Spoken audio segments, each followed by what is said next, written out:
We're doing that. Hey everyone, welcome. It's Fox from Model Making Guru. How are you doing today? Welcome. It is Sunday.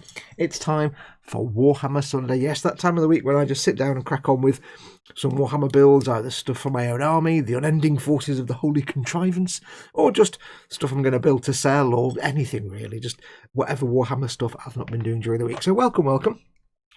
As always, I'll clear my throat. As always, it's one of my streams, so if you are watching this, there is a chat here. You can see it's just starting to fill up. If you want to come and join in the live chat, I do recommend it. These streams are all about you having a place to hang out with your mates while I just waffle on in the background. Usually you'll just sit there and have a good time and take the mickey out of me, which is what this is all about. So if you are watching this, if you can, do come and join the live chat. If you can't see the live chat, you need to be watching on YouTube, so make sure you hit the YouTube button at the bottom right-hand corner of the video player down there somewhere. That'll take you to the YouTube channel where you can watch and join the live chat as well. If you're on a mobile device, scroll down a bit. It might be under there. Excuse me. As always, before we get going, quick shout-outs to all the people that make my content possible. First and foremost, my beautiful patrons and channel members. There's... My next door neighbour's... She's building something in the garden. She's making some garden furniture, and it's dead. She's banging and hammering, and it keeps distracting me. You probably can't hear it. But I've got to tell you, I'll tell you in a minute. Anyway, let me do the shout-outs first. Yes, my patrons and members, my patrons who became a member by going to patreon.com/modelmakingguru, or my channel members who became channel members by simply pressing the join button under any one of my videos. They support this channel financially each month. They keep me in food and drinks, keep the lights on, and they make this channel entirely possible because this is what I do for my living. So a big thank you to those guys. And also the Goblin Gaming, my affiliates, goblingaming.co.uk, are my sponsors, emodels.co.uk. Links to both of those in the description below the video.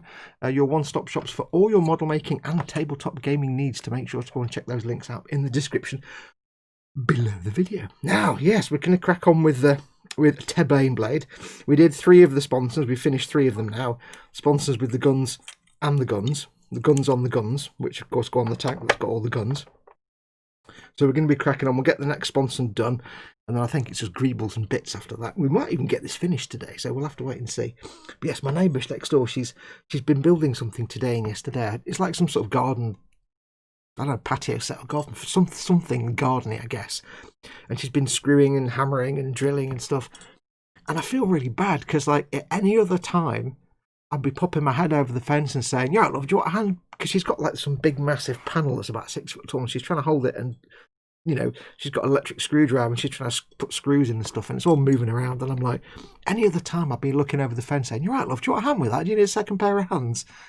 But can't, can you? Because you can't do that right now. So I'm like, oh, I'm sitting there and I can hear her hammering and banging next door, and I'm like, I feel so bad because it's like 8 foot square and she's struggling to hold it, and I feel really bad.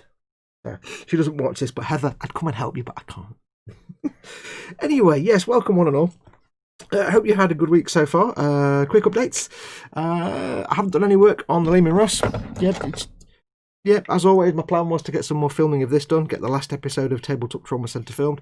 Real life, as always, taken over completely this week. So, yeah, that's not happened. So, again, this week coming up, we'll try and get some filming of that done. Other than that, I've not really done much model making stuff this week. So, hopefully this week coming up, we'll get some stuff. I've just not had time. There's so many things happening in real life, you know.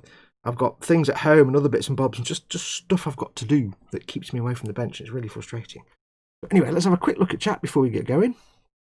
I don't go back all the way to the beginning, but the first person I can see, of course, is the Raging Modeler, who says, "Look at the modularity." Chronoman at EC Idaho, hello to you too. Lynn Dipple is in. Lynn Dipple, who lives in New Mexico, in like the hottest place in the world, and she's had snow. Here in the northwest of England, we've had that much once for about 5 minutes. I want snow. I want fluffy, deep snow. We're nearly in Iceland. We're nearly in the Arctic Circle, and we get nothing. And yet Lynn is in New Mexico. And even Spain had a snowstorm the other day. It's like, God damn it, Spain is like 2 feet of... I want 2 feet. I want to walk outside and go into the snow and vanish. The little child in me, now that I work from home, can do that. I don't have to drive to work. And I can't even... Spain, New Mexico gets snow. There's something wrong. There's something very, very wrong. I'm going to write to my MP. No, actually not. My MP's an idiot. That won't make any difference. My MP's a tool. Anyway, moving on. No politics, no religion. So Lynn Dipple's in. Hey, Lynn. The Raging Modeler. Welcome, dude. Nim Cinder in. Mayhem Model Works. We have... Who else have we got? There's a Baneblade in the way of my arm. Dan Kramer's in and then had to pop out again. So I'm sure he'll be back in a bit. So welcome and hello and goodbye, Dan. I'm locking my sponsors now. You just stay over. They've all just fallen off. It just went wrong. I've not glued them on, so they've all just exploded. Oh well, never mind. Everything's falling over. Where are we up to? Scale Model Muse. People are going to start talking if we keep ending up in the same places all the time. It's the nature of things. Muse, I deny everything, says Mayhem. Dan Kramer. Dan Kramer signed in as his channel instead of his own thing this time. Jolly good. Mayhem is singing, "It's Baneblade times. All together it's much better. Baneblade." Colin at Feta67's Workshop's in. One of your lovely, lovely mods. Your mods will keep you safe and secure, but if you cross them, they'll chop you in half with a rusty penknife and feed you to the pigs. So don't cross the mods. They are lovely and fluffy, but they will just melt you with flames if you cross them. Hey Colin, my friend, how you doing? Apologies, I just got tied up and I wasn't able to jump into your stream until about the last 20 minutes. So I missed my Sunday fix of Dave and Colin. I'm most grumpy about that. Where are we up to? Edward Leonard, welcome Edward. Very nice tank, by the way. Very nice tank. Your Abrams, very nice. Coming on nicely that. My keyboard says hello. Where are we up to? Festa's throwing lots of hearty eyes at Lynn Dipple. Something going on there, I'm sure. I made a joke. Dad's in. One of your mods, another one of your mods, Scaly Models, or our very good friend Dad, is everybody's dad. That's why we call him Dad, because he's everybody's dad. Dad's lovely. Everybody give Dad hugs. Do it now. Do it right now. Go on, Dad hugs. Everybody, Dad hugs for Dad. From everybody. We have... Don't forget the question, Dad. I had to do it myself yesterday, because you weren't... Where are we? Scale Model Muse. William Rayborn's in. Welcome, William. Sergeant Bones. Afternoon, Sarge. William Rayborn. We have the Raging Modeler. Sergeant Bones. Scale Models. Edward Leonard. Hello, Edward. You ain't right in the head. I've never been right in the head. Tankus Maximus. Hello, everyone, says Darren Edmonds. Welcome, Darren. Linda Paul Ghost Lyle's in, says pineapple.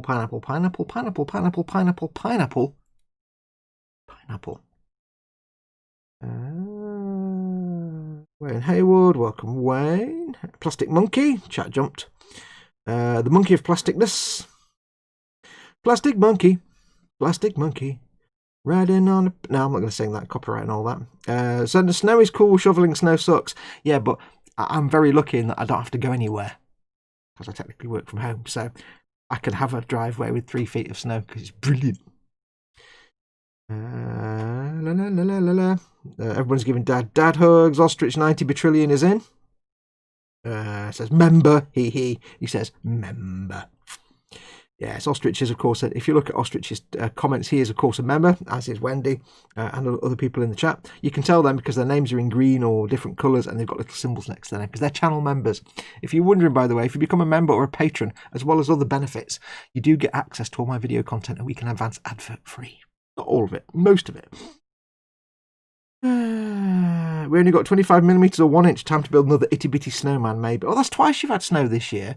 God damn it. New Mexico's had snow more than me, and I'm near the Arctic Circle. This is not acceptable. I forgot you'd had it before. Everybody gives Dad hugs. Interzone 88 is in. Dad says, oh. Everyone's giving Dad hugs. Dad then, of course, asks the question, what's on your bench and what's in your belly? Yes, what's on your bench? What you're working on right now? Tell me all about the thing you're working on. Unlike my game streams, I actually pay attention to the chat in these streams. So tell me everything that you're working on right now. It doesn't have to be a model kit. Could be a drawing. Could be you're building shelves. You could be, like Jackie, you could be making squishy things. Squishy. The thumb says hi as well. It could be anything crafty or creative. What you're doing. You could be baking cakes. Nim's probably making some kind of cookies, probably, with jumbles and things. Not tried making those yet. So what are you building or making or crafting right now? And what's in your belly? What have you had for your dinner? Or what are you going to have for your dinner? Now, because of all you people in chat talking about food and stuff last night in my Skyrim stream, I had to have pizza for my dinner, so I had to order a Domino's, and now I feel terrible because I've had lots of high-fat nonsense. And I'm not supposed to be eating a high-fat diet, so if I die, it's all your fault. If I drop off the twig with fatness tomorrow, then, you know, I'm just going to be sad. I don't know why I'm putting these back on, because... we need to put it over to one side in a moment. But if you remember last week, I got 3 of the sponsons built. And not just the sponsons, but the cannons, the last cannons. Try that again. Not just the twin-linked bolters that go into the sponson, but also the last cannon that sits on the top. Excuse me. So that's on that side, I think. Yes. So we have one last cannon to build. Don't you dare fall off. So we've got that much done. Now, I've not glued those on because I can't be bothered right now. I might glue these on. I probably will because I'm building this for my Deathcore Krieg army. I'm probably not going to sell it. So what I'll probably do is just keep these not glued on because I can paint them the inside bits as well. But then it means whenever I do play this, if I do get round to playing my Deathcore, you know, actually having a Deathcore army and playing it, and kicking Adam's ass when I play him at Goblin Gaming one day. It will kick your ass, by the way. Then I might want the option of only having 2 sponsons. Or, you know, for moving it around in transport case as well, I want to be able to take these off and take the turret off. So I'm not going to glue those on. They do stay on by friction. Moving it around a table is fine. I might glue these on, though, because they're a bit dibbly-dobbly delicate. So, yes. We'll take those off. We need to do one more of the little last cannon turrets. I think it's quite funny that you have a turret on a turret. See, what I don't get is there's a dude sat here inside the track unit firing these 2 guns. But you don't build him, but he's there. But how is that operated? Is there a little man? Is there a tiny little man here somewhere, or is it just? Oh, I don't know how it works. You see, turret on a turret. Oh, who's that? Scaly Models. Scaly Models has become a member. Oh, Dad, thank you very, very much. I didn't know you. I thought you were already a member. You can see there the little green bar that tells me that Dad has just become a channel member. Thank you very much, Dad. Big, big hugs. That's very kind of you. I thought you were already one. There you go. Thank you very much. I should put some music on there, really, shouldn't I? It would be much better. Thank you very much, Dad. That's very kind of you. Very, very kind. I forgot to say, by the way, when I'm working in a bit, I will, of course, have my lenses on. Lenses. So when these go on, that'll all be blurred. So when I am working, if you want to catch my attention in chat, because I will keep an eye on chat, Do, of course, please type everything in capital letters like the Raging Modeler just did. Them's fighting fighty words. The power of Wah will overcome death to Humies. No, my Deathcore army's got a Baneblade. You won't stand a chance. And a Macarius Vanquisher. And a Malcadorian Furnace. You're just going to get creamed. So, yes. So, yes, you can... oh, YouTube is goofed up. I've been a member since day one, says Dad. Weird. That's very strange, then. Yes, put your comment in big fat capital letters so I have a chance to see it. If you want to, you can do a super chat by clicking the little dollar symbol at the bottom of the chat window. This is going to be Dad texting me now, isn't it? I thought that too. YouTube have goofed up. Oh well, never mind. Thank you anyway, Dad. It's always YouTube. But yes, apparently YouTube has messed up and he wasn't a member anymore. That's weird. Probably because I said, if anybody's got the coloured names, and he was like, wait, my name's not coloured. Yeah, put your comment in capital letters. If you want to, you can do a super chat with the dollar symbol at the bottom of the chat window. That puts your comment in a coloured box, a bit like Dad's little membership thing there in green, but it's different colours, and it pops up an animation. So I've got no way to miss your comment, basically. We'll put the Baneblade over here, see, like that. Over there, there's lovely. So we're gonna hang on. I'm running out of space. Right, so we're going to do the last sponson thing. Last cannon. I've got the sniffles already because the lights are on. So we've got one more last cannon sponson to do. And then we've got some plating to put on, which I might do. And then we've got the turret, oh, actually, to be perfectly honest, then we've got to make the turret, the cupolas. And that's it. And the dudes, and that's it. Wow, that can't be it, surely. Well, there are lots more accessories I can apply in various places, I think. So we might even get this... Well, I think we probably definitely will get this finished today. Although I do have the dudes I'm going to be using, they are resin, so I might have to do a bit of clean up on those. So that might be swear-worthy. We shall find out. Right, swig of coffee. Yum. Yum, yum, yum, yum. Right, dinner have not got a clue yet, says Edward. Where are we? Let's have a look. I call Dad cause Dad's Dad and not Mum, except for that Thursday night I'm not allowed to talk about, says Quadraman. Lynn says Belly, Honey Nut Cheerios, Milk and Sweetie. Wait, you're not eating Sweetie, surely. Sweetie's her pet parrot. You're not eating Sweetie. That would be a bit weird. Corn and baby lima beans. Oh, I see. Honey Nut Cheerios and milk, and Sweetie is eating corn and baby lima beans. Bench is clean and I've been busy at work. Yeah. I had to think then. I thought you said you're eating your parrot. Bench is a little kit bash project. Belly is a ham and tomato sandwich. B3 is always a little kit bash project. Always. Raging Modeler, Belly, Crumpets. Oh yes. Bench, Mortisan, Bone Reaper, and Chaos Lord. Muse, Coffee and a Gundam. And I'm colouring on my tablet. Which Gundam? Too early for food still, she says. Nim says, Bench is a mess of 1/35 scale figures. Belly is unknown, but I do have a cat on my lap. So no food for you till the cat decides it's time to move then, basically. Screwed. Mayhem. I was on a work call. What did I miss? At that point, not much. 90 Betrillion Ostriches says, Belly tonight, 2 half-pound burgers, bench 1350 USS North Carolina, many broomsticks. Edward Leonard, bench a Rifle Challenger, bench a sausage and cheese Thomasas muffin.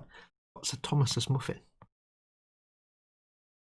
Dinner, I don't have a clue yet. Wayne Haywood, bench painting Imperial Assault 3D printed crates and computer consoles. I bought a Belly roast chicken lunch. Oh, yes. Perhaps, Fox, have you considered magnets, says Ghostlar. Yes, but I'm far too lazy. I could have built the Octoblade. See, what I could do is quite easily put a magnet in there, snip that off, put a magnet on there. That would take about 2 seconds. I've got magnets that are about that tall. But I think the risk is it'd end up sticking up a little bit. I might have magnets small enough to just go in there, to be honest. I could put a magnet on there, but it would stick up above the top, and I don't really want to get into any drilling because I literally can't be bothered. This isn't going to be sold. This is just for my own army, and I'm doing this as a test build so I can get used to the Baneblade, so I know when I come to build them to sell them in the future, I know what to expect with the build. So not really that too fussed. Maybe we'll have a think. Belly was supposed to be wild boar, says Graham M. But someone left it in the freezer, so it's lamb shanks. Oh, I forgot to get anything out of the freezer. Oh well, hot dogs it is then. Lego Nissan GTR is coming along nicely. Darren Edmonds says, bench nothing as all my stuff's in the loft because that Christmas thing got in the way. Oh, Belly roast chicken soon, yes. Lynn reminds everybody to give it a thumbs up. Scaly Model says, yeah, I'm back with a 6-month badge. Gits. Oh no. I'm guessing for some reason it stopped. It decided you weren't a member and then you lost your tenure. That sucks. I will have many boys with shooters or sluggers and choppers looking at around 30 per mob ideally. Eventually, do I need a Gorkanord? Yes, I do. Well, I mean, if I eventually get around to painting my death core, that's only like literally 40 dudes and then some tanks. So it's not exactly the best force to fight your orcs with. So, yeah, I may have to have a mix of death core and Astra Militarum, get my scions out. I've got like 30 or 40 Tempestus scions. It's mostly infantry with a couple of tanks. It's not exactly a good layout of army.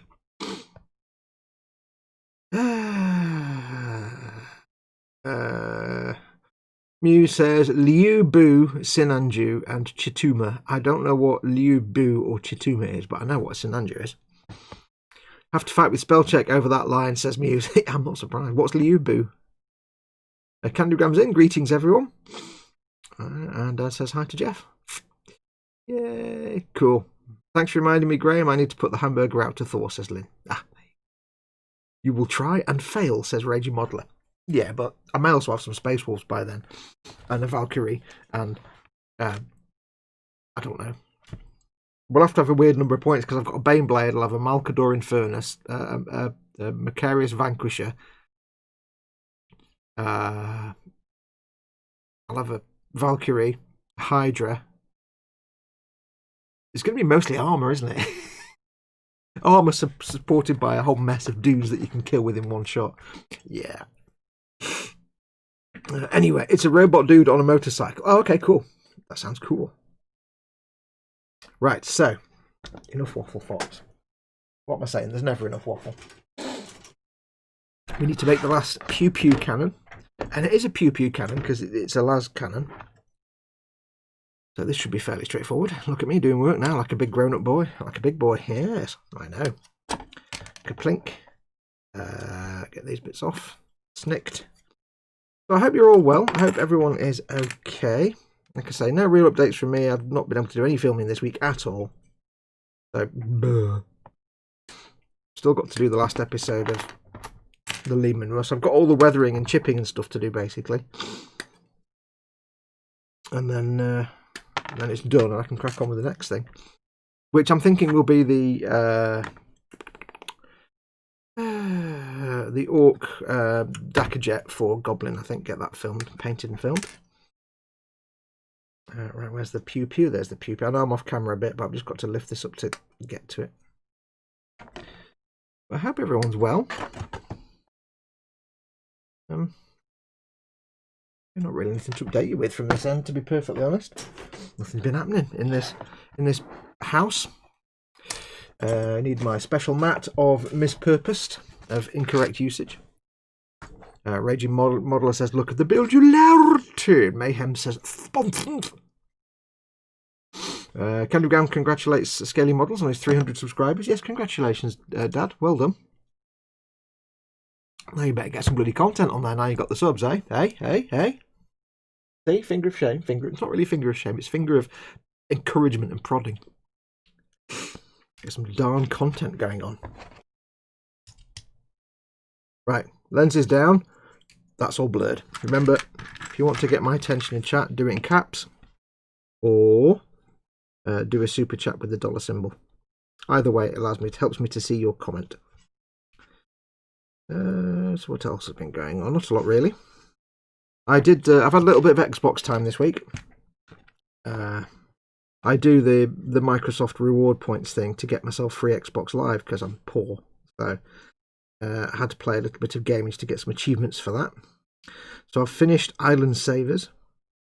It's a delightful little game. If you haven't got it, on PC and PlayStation as well, just go and find it. It's free. Go and get it. Go and play it. If Chris at Grows Models was here, he would confirm it is an adorable game. He's enjoyed it. He may even get the paid for expansions. He's that engrossed in it. Island Savers. You too can be a bionaut, saving the savvy islands. Yes. Go and get it. It's free. It doesn't cost you anything. It's absolutely free. It costs you no pennies. And that's the best kind of free. So I finished that. It's not a big game. It's not a long game. It's only 5-6 hours. Got myself another month of Xbox Live though, as a result, because I got achievements to get a load of points. So always a win. Oops.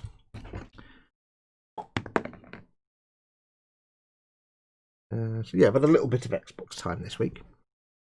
If you were watching the Elite Dangerous stream yesterday, if you didn't watch it, just to let you know, my plan was over the coming weeks to get to the black hole at the centre of the Milky Way and stop doing the Skyrim and Fallout for a little while until I'd done that.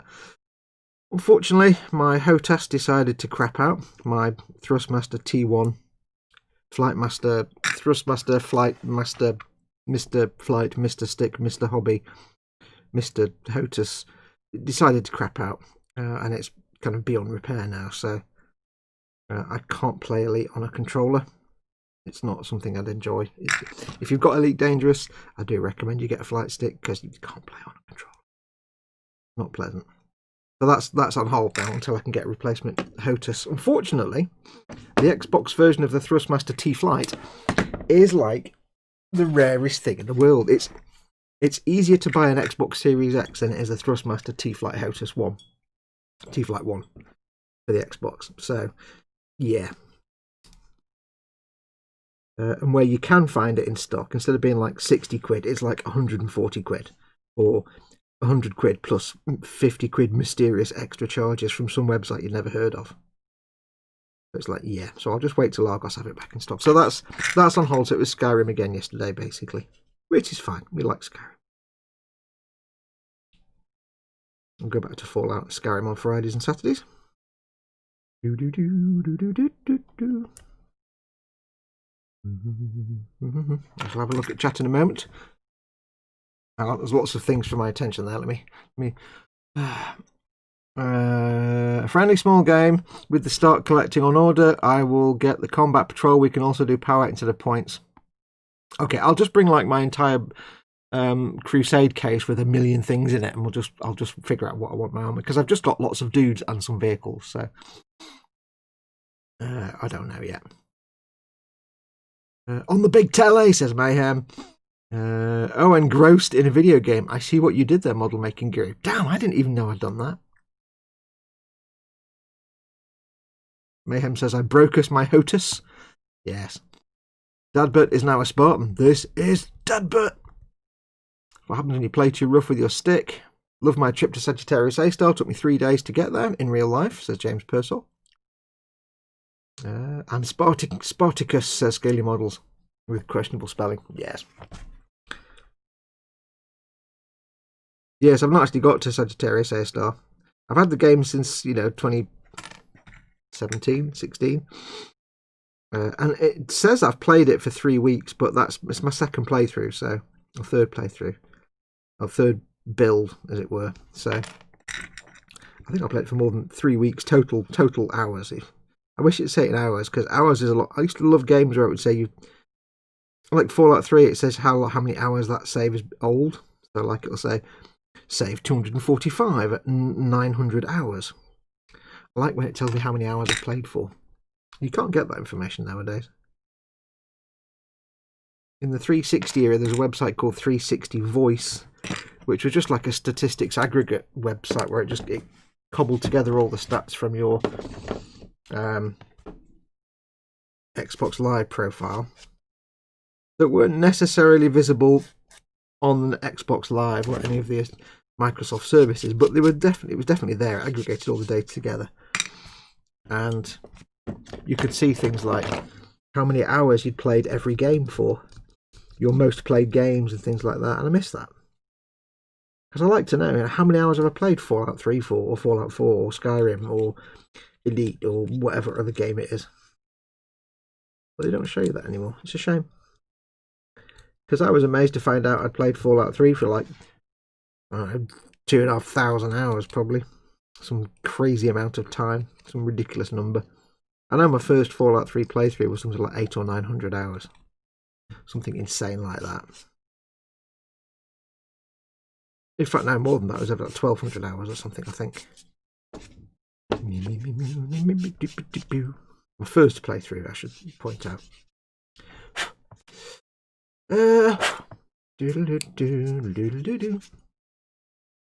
Doing that bit. There's a great big nub on the end there I haven't even spotted. Look at the nebularity.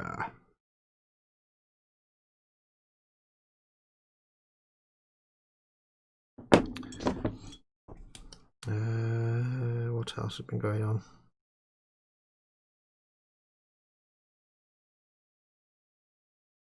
What else has been going on now that I can advise you of? Not a lot, really. It's not like a lot happens because you obviously can't go anywhere.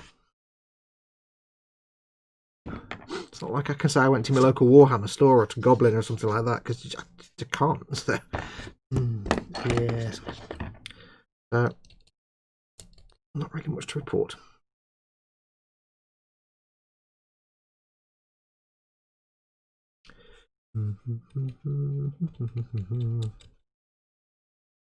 Get this little mould line removed.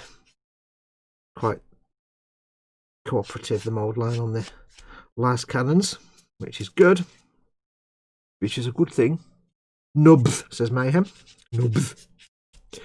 Look at the nebularity.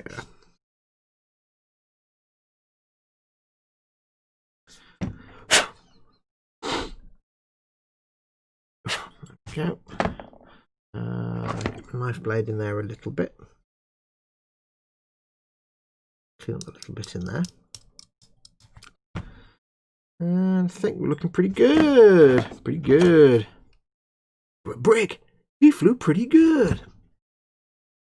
Oh, I know what the lead is like. Oh, Sergeant Johnson.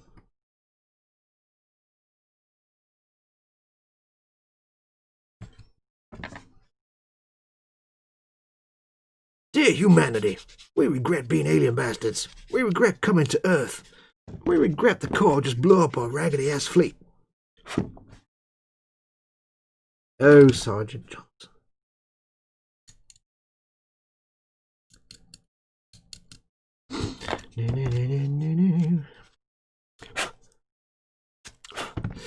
Right, that's that roughly cleaned up.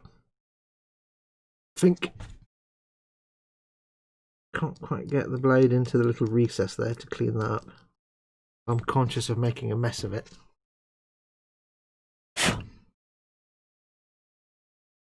I'll get some little touch of the extra thin just to clean up that little rough patch that I've just made with the knife blade.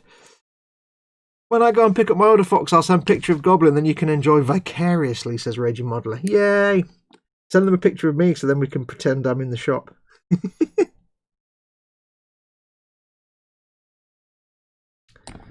If you do go in at some point before I even send them a video, do let them know we'll be filming a video for them. I did mail Tom to let him know, but I didn't hear back. But, you know, hey, there's a lot of reasons why I wouldn't hear back. Right now. I'm not particularly fussed. Right, I think that's cleaned. Gentlemen, clean your muzzles. Right, that's that bit done. I've got the sniffly nose. These bits can just have a little bit of sandularity. Gentle sandularity.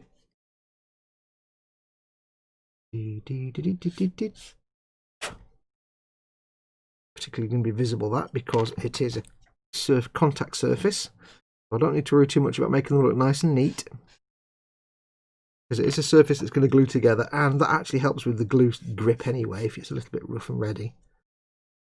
Okay, lets the glue have a little bit of bite. Well, that's a bit... Oh, hello, matron. Oh, pizza burps. Boo. And not just like last night's pizza burps, but the cold pizza I ate this morning, leftovers pizza burps, which is never friendly.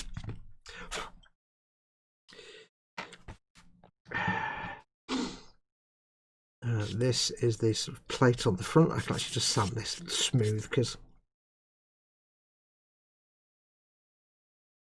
you do see the edge.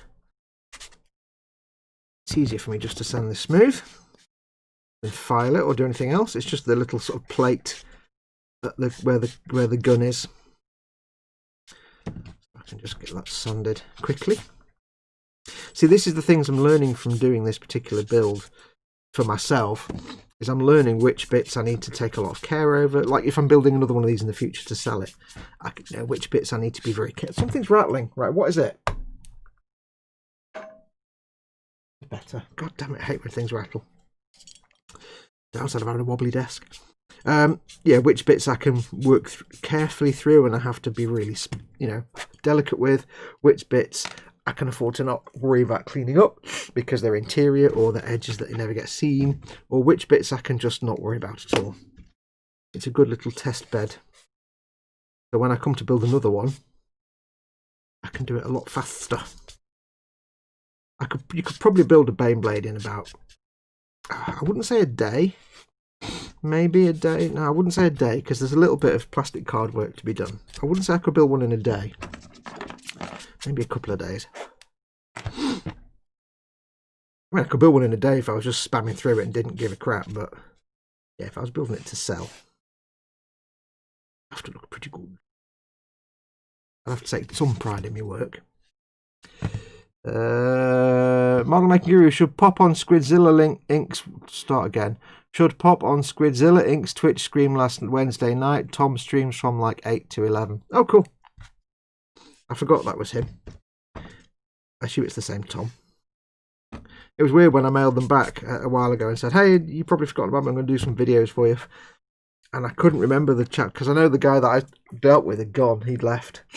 What was his name? Can't remember. Big muscly dude. Anyway, he left. So I thought, is it Tom? I think it's Tom. I can't remember. I was like, I think it's Tom. Hi, Tom. I think it's Tom. And I thought, if it's not Tom, I've just made a complete spoon of myself. Never mind. Swig of coffee. Yeah. Oh, God. Sliffly nose. Right. Assemblage time. We need this. And we'll need maybe some of this fast setting nonsense. No, I can't remember how this goes, so let's just make this up. Now, remember we had the plate on the front, which was a pain in the bum last time to get it the right way round. So we'll get the cannon on there first. Last cannon across the. Is that which way around does it go? That way. Just before I, breach copyright.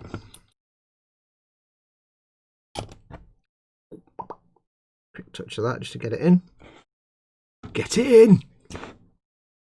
If I'd done that with the extra thin, it probably wouldn't have stayed in place. It's just that stuff flashes off quicker, but also gives a little bit of adhesion quicker. So, away from the glue. It was funny the other week when Ted was doing some Baneblade build.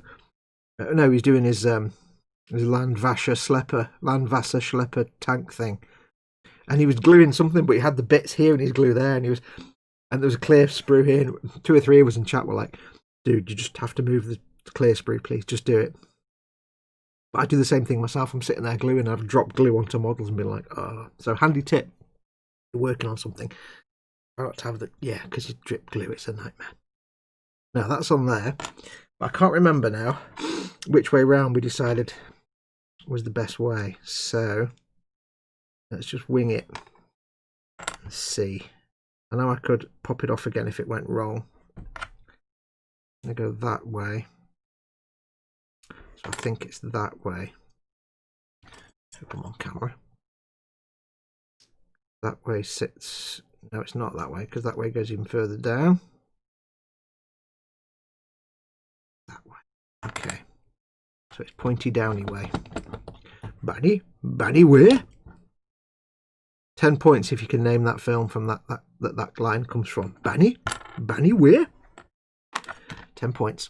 Up for grabs right now if you can name that film. Name that film. I bet none of you can. Nobody can name that film. I'll be impressed if you can. Anyway.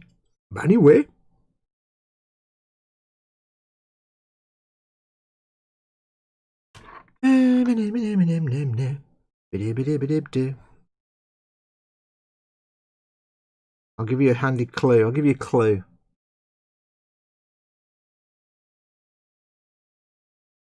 In fact, I'll give it a little bit longer. Oh, god damn it. William Rayburn straight in. Stargate. Good girl. I am most impressed. Yes, it's a Stargate. When they first meet the humans. I can't remember the character's name, but I know in the series he becomes Daniel's father-in-law. I can't remember his name now.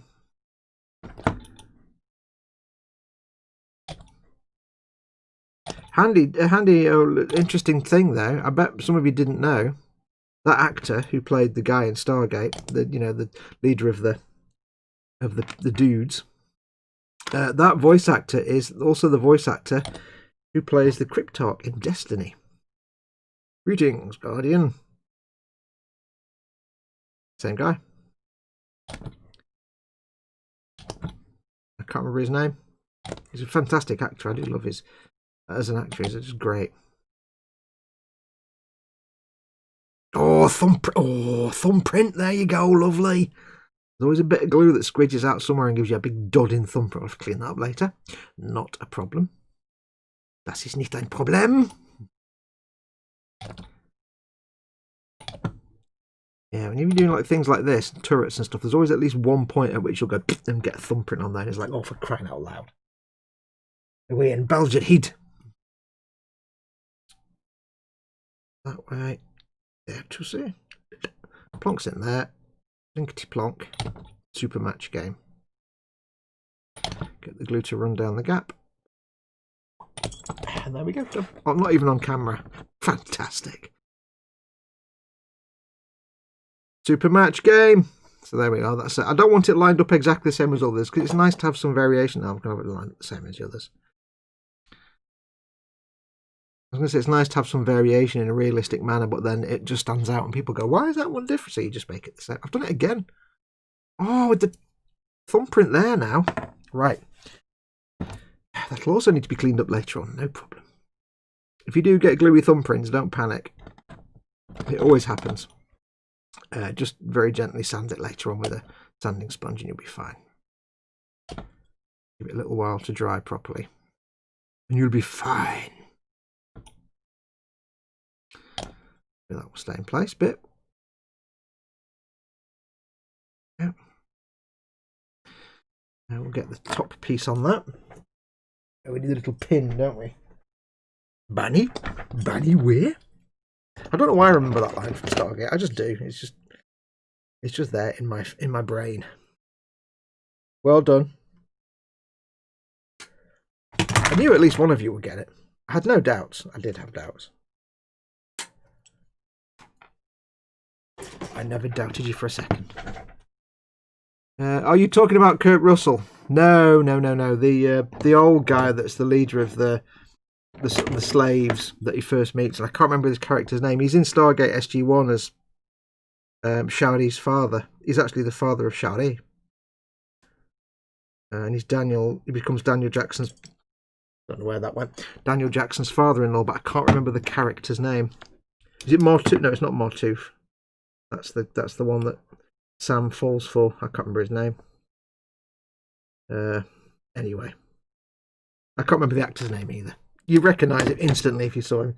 You recognise him instantly if you heard his voice. To be honest, he's got one of those voices that you can just instantly recognise.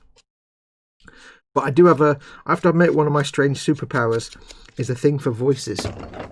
I can hear a voice in a program or in a movie, and I can sort of most of the time tell you who the voice actor is, even if I can't see the face. A lot of the time, even if they're putting on a silly voice, sometimes I can see the face. I know who the actor is just by the voice. I'm sure a lot of people can do that, but I seem to be able to do it quite well for some reason. I guess I'm just attuned to audio, to aural things. I do have this knack for voice recognition. If I know the voice to start with. If it's somebody I've never heard before, of course I won't have a clue.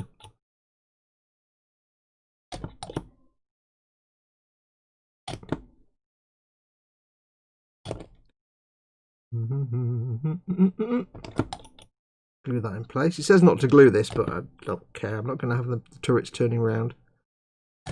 It's not a biggie. So that's that turret done. We'll leave that to glue by itself quietly in the corner. Or just release the item with the fingerprint like Spid's Iron Man boot. Why? How has Spiddy Q got? How's he got a fingerprint on Iron Man? It doesn't. It's screws and nuts and tightening. It's not glue, is it? Or is it in the paint job? Because I demand a replacement for that. Making models says, afternoon, you beautiful people. Welcome, making models. The character is Kasuf. That's it, Kasuf. Who Daniel just calls father. Kasuf, that's it. Right, brew time, says Raging Modeler. Eric Avari. That's it. There's a few actors out there whose just voices I love. Because I say, I'm very aural focused. I'm all about sounds and things, me. So, yeah. Eric Avari's been looked the same for the last 30 years. Right, so that's the shooter pew pews done. Which means all the sponsons are now complete. Which means we have very few things left to do. Very few things. Now, here's the thing. Here's the thing. If you remember, the sponsons... Common Road Junction's in. Welcome, Common Road Junction. Hello, my friend. If you remember, the sponsons sit on these plates here. A little bit here, and that little square there sits in that recess, and that's how it stays in place. Now, you get plates to go over these where you've not got a sponson. So if you have... God damn, I keep getting the wrong damn ones. If you have two sponsons like that, you get these plates that go over to fill these gaps. Now, here's the thing. I like that. I like that paneling. I kind of like that as well, but at the same time, find the paneling. Where is it?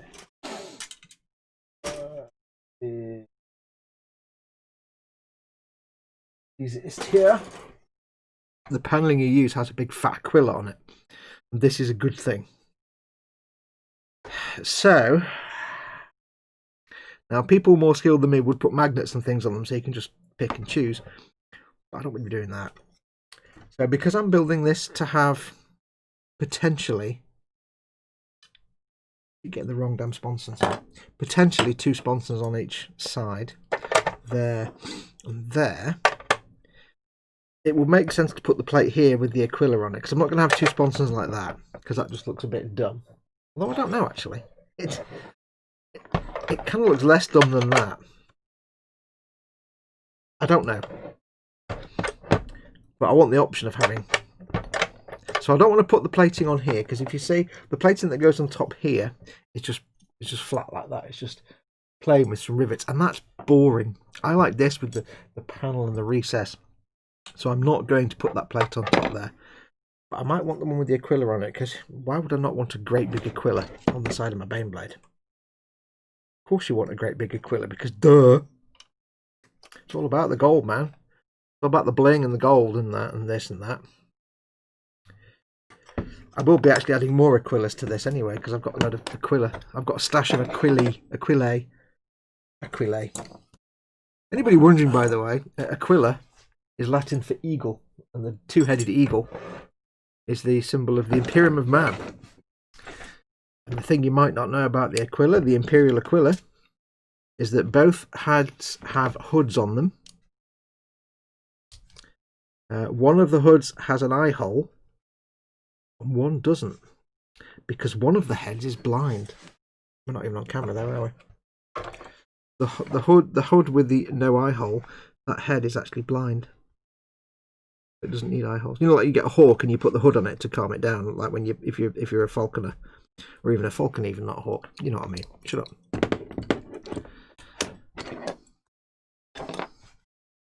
So we'll just clean up this mould line that goes all the way along the edge. I just want to do a quick test and just see. Because I want a great big Aquila on it. Why would you not want the Aquila? It seems illogical to not want the Aquilas.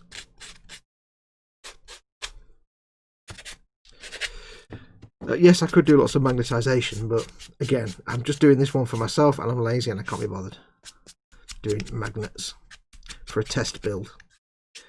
It may well be when I do some to sell, I might do an Octablade where you do all 8 variants. I'm going to take the turret off for now, where you do all 8 variants, but I might not. So quite literally, this just sits, those 2 square things going there, just sits like that on the side. You'd have your bits on there like that fall off at every approach, like that don't fall off ever, and that bit in the middle, and then you're not the camera, of course, and you're not even unshot. So yeah, I do like having the Aquila there, or if I had the 2 guns here, having the Aquila there. I'm not convinced about having both sponsons here though. I don't know. I can't determine which one looks better, having 2 sponsons here or 2 sponsons like that. Because when I glue this on, this is a permanent. These aren't going to be glued on, but my choice is permanent then. I can't change it, so I don't know. Which you think, folks? 2 sponsons spread out like that for maximum angle of fire, or 2 sponsons like that?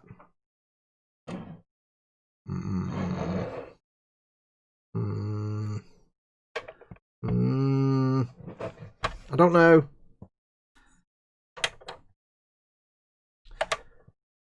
Burpage. Let's let the burp decide. 2 sponsons like that, or 2 sponsons like that.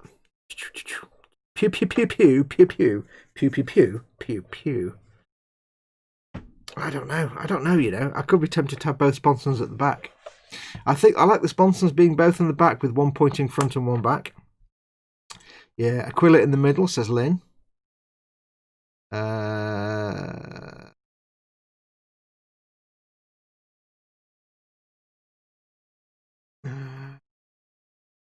Sponsong Aquila Sponson. Thanks for that helpful comment. The one in the front, one in the back. Spaced out sponsor. That's 3 for spaced out and 4 for spaced out. Wayne says spread out. So 4 of you like that, and 1 of you likes that. With that there, that will be like that. Have the Aquila there, or we have it like that.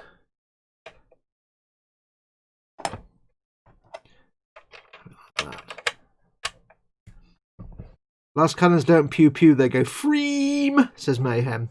Freem. I like to think they go pew, like a crack noise. If you watch that fan animation, the one about the Titan and the you know the one I mean, the one that starts off in black and white, it's drawn effect, and it ends up in colour. I like the noise. The guy that's now doing the Blood Angels thing, I like the sound he uses. Right, so it looks like the consensus is to have them spread out like this. Put the turret on for context. Context is all important. These are decisions that I must make with my brain of deciding. When I can get the damn turret on, get on! It won't go on. There we go. So like that, or like that. Bit like that, like that.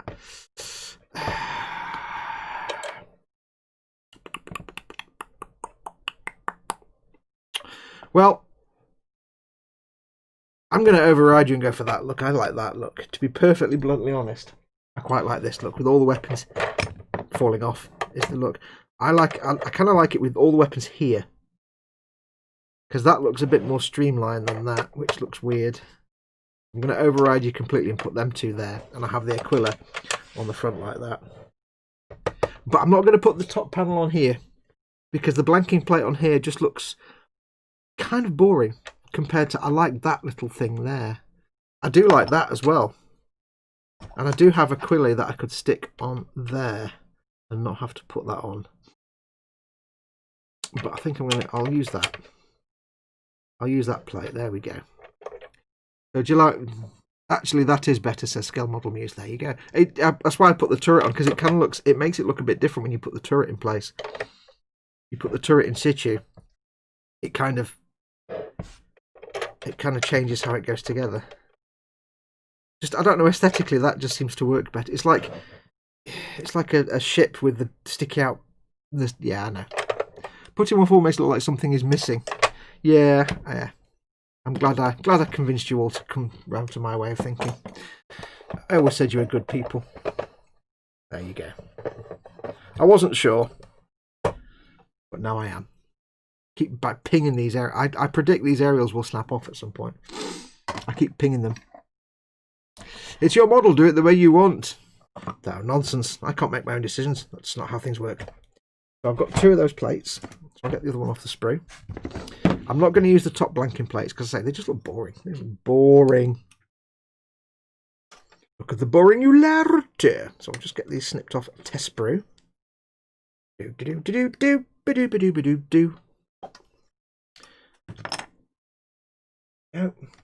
I do have a lot more acrylae though.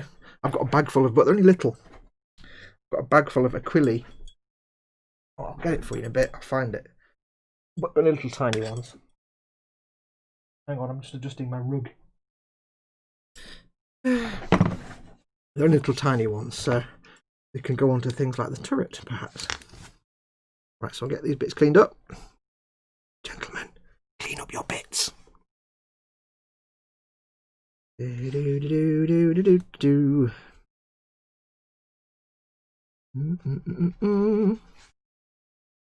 Although, Adam, I have to be fair and say, by the time we actually get a chance to play a game at Goblin Gaming, which probably like next Christmas, the way things are going, by then I may have made lots of Baneblades and not sold any. So it might be that I just filled like 12 Baneblades. In which case, your Orc boys not going to last more than 5 minutes. Yeah. Unless you suddenly turn up with like a whole squadron of Orc stompers. That would be interesting. Need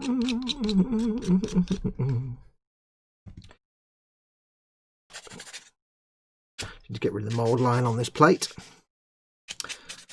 The fluff that I've just put around the edge. Only thing with sanding, you have to make sure you get rid of the little layer of fluff that pops up at the edge of the plastic piece. Because that can look a bit rubbish when you put primer on it. Be careful not to remove any of the rivets. I like doing rivets, but not when they're so symmetrical and lined up like that, because that just becomes a pain in the bum to reproduce in rivets. I'm not on camera again. And where's the middle point? I've lost me. No. Hang on a minute. Very important, serious business now. It needs to be done. Don't go anywhere. Right. Where's the camera? It is about there.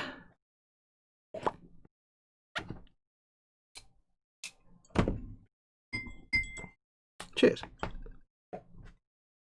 That's my centre point, roughly. Fox has got himself a bag of birdies. Do you have plastic card on your Amazon affiliate link? Says Raging Modeler. I think I do. Have a look. If not, give me a shout. Yeah, if you plonk down just Baneblade screwed brown trousers time. Yeah, I don't think I'd do that though.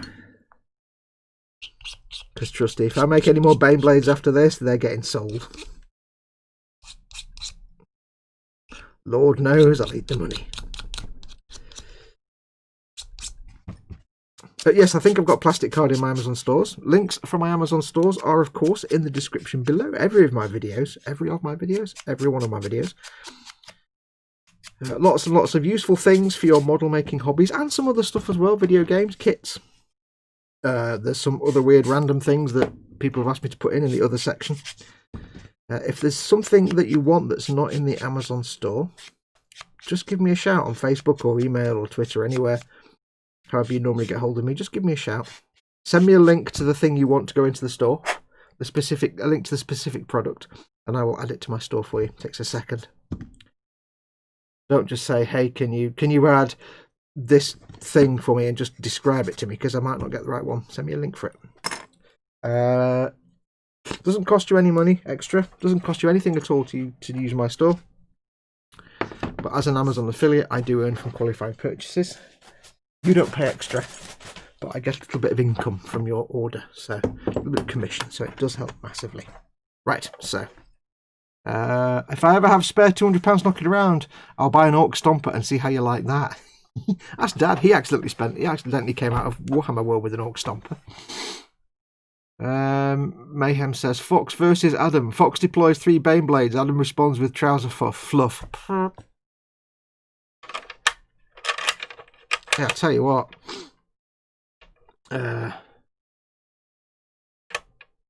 It might be interesting to actually have a chat with the guys at Goblin when we eventually get round to playing again, and after we've had a few games, because I don't know, it might be something worth them streaming or filming on their channel. It would be cool to do like live game streams if I eventually get round to playing and I actually enjoy it. It would be interesting to actually stream some of that, but the problem with doing like a live gameplay stream, like a live Warhammer 40k stream playing, is that you kind of need lots of cameras, because if it's a full size 6 foot by 4 foot table, where the hell do you put the camera? I know I'm not really in shot now. Where'd you put the camera? Because it guarantees the camera can only be one end of the table. Also, how would I stream it without having a laptop? Stiffly those as always. You know, I've got 3 webcams, but I haven't got a laptop. Also, it wouldn't be my broadband either, so it'd be great to do something like that, but you know, I've got no way to stream it. Get these 2 glued on. We have committed ourselves to having the 2 turrets at the back. A lot of glue on there, but I'm using the fat glue here. Again, remember the fat glue, the regular Tamiya cement. It's very viscous and it just holds that in place, just by virtue of being a thick, sticky, gloopy liquid and not flashing off. The extra thin would have flashed off already. Now I can go in with the extra thin and get it to go down the gap and do its wonderful stuff. The extra thin has much more gripping, cementing power and welding power than the fat cement, but it's thin and flashes off, so it wouldn't hold this big heavy piece of plastic in place when I first put it on. So here we go. That's them 2 on. Spectacular.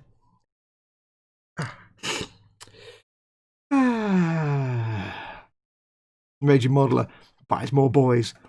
Any Drukhari experts in chat? Asks Phillies. Hey Phil, I'm struggling for a paint scheme for them. And Mayhem says dark greens, dark purples, reds, gold accents, and any metals maybe with a blue or red tint to them. Lee Stevenson's in. He says Mevo cameras are really good and run from your phone and direct streaming. Yeah, no, I've got my 2 Logitech C920s. I wouldn't want to stream directly from my phone because my phone becomes like 1,000,000 degrees within seconds. But yeah, it's the kind of thing we'd have to have 2 or 3 cameras set up, and you'd have to have at least a laptop and at least somebody there who can cut between the cameras, and yeah. Because otherwise, you end up with somebody holding the camera and moving it around the table, which I'm not going to sit and watch for 3 hours. Camera moving around. Or you just end up with the camera at one end of the table, miles away. To do a proper live game thing, and not just a bat rep.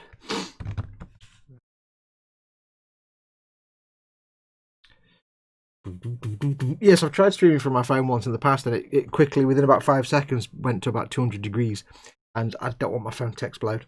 So yeah, and it wasn't very good. And I will vehemently never stream through Wi-Fi because I criticise people for doing it, and then if I did it, I'd just be like, no, I can't. I always want the best quality possible for my content. Wired cameras. There you go. So that's going to go on like that. There you go. That's how it looks now. Yes, I quite like that now. We're stuck with it anyway because that's the way it's been done. There you go. I like that. I like that a lot. I found an old phone last week with the battery so swollen it had pushed the screen out of the casing, says Phillies. Then you need to dispose of it carefully because they can burst into flames. I worry a little bit because I've got a PlayStation Vita upstairs in the loft. It's a PSP 3000 and PSP 1000s. The batteries have started to swell, the lithium-ion batteries, and actually burst into flames. Because if you pierce a lithium-ion battery, that's when it bursts into flames and can be either explode or catch fire. So I must go into the loft and actually get that PSP 3000 out. And I don't know what to do with it. Put it in a tin box or something. So if it does, I've got some tin biscuit tins. Put it in a tin biscuit tin. So if it does go, it's not going to burst and burn the house down. So yes. Goblin have their own streaming room set up, I think. I may be wrong on that. They were looking to, when it was Rich that I was dealing with there, that was one of their plans, was to have a lot more streaming content. I don't know if they've got to that point now with everything that happened last year. But yeah, that'd be kind of good fun. You need camera operators and commentators in far too serious host voices talking about the moves being made. Yeah, like proper snooker commentators. And Fox is moving the Baneblade there. And for those watching in black and white, the pink ball is behind the blue. Yeah, it went straight outside under a pile of roof tiles, says Phil East. Yes. Do. So that just reminded me, I must go into the loft later on and put that PSP Vita into a tin box. I think I've got some tin biscuit tins. Because that way, if it does go, swell up, if it either explodes or bursts into flames, it's just going to go boom and not burn the house down. You can get lipo bags for charging RC batteries in.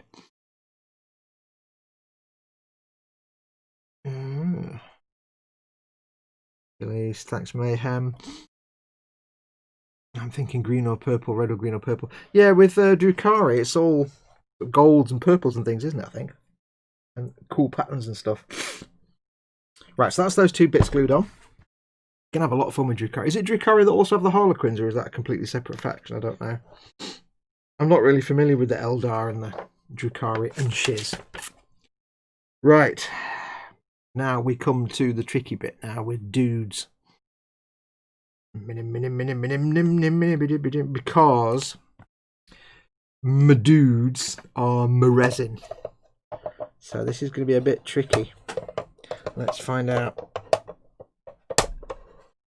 Right. And that went in a bit clippy there. I don't like the way that felt like something was snapping. Let's just put that on there. I'll put that over to the size. The size of this thing. I'll put that there. But no, I'll need that, won't I? I need the turret for the dudes. Put the turret there. So, oh, he's rolling in to hit. He can. Oh, where are we?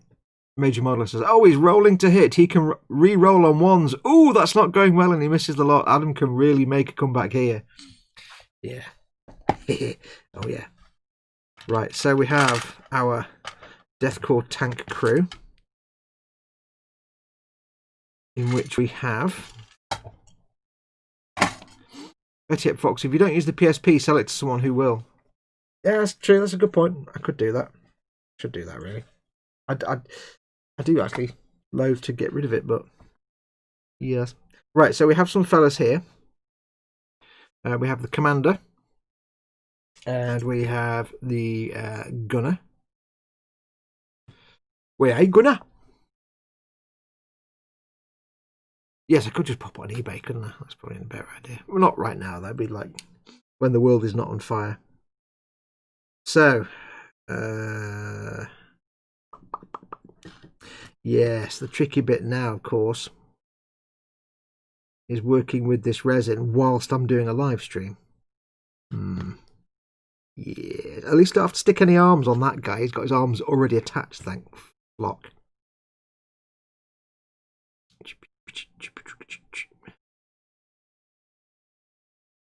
And of course, there's no instructions at all. Now, we do get a cupola, but I don't know which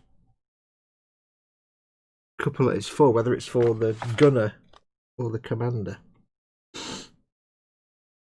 It is not instantly clear.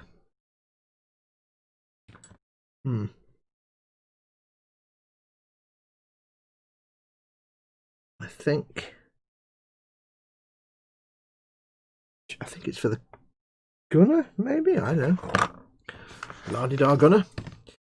Okay, right, what I'm going to have to do is something cunning. I'm going to need my wet palette. Plastic Monkey, welcome to the instruction page. Welcome, Plastic Monkey. Thank you very much for becoming a member. It's very, very kind of you. I'm very, very appreciative of that. Thank you, thank you, thank you. Welcome to the club. Those of you who are recent members, by the way, when I do anything member exclusive content wise or early access, I will post up entries on the community page. If you go to my main YouTube channel page, you've got playlists and videos, and there's community. Click on that. That's where I post up my messages and social media posts for YouTube. I can do member only posts, and whenever I do a video that you've got early access to for members, it'll be there. So you should get a notification for that. But if not, just check in there every now and then. But thank you very much, Plastic Monkey. Right, so what I'm going to do,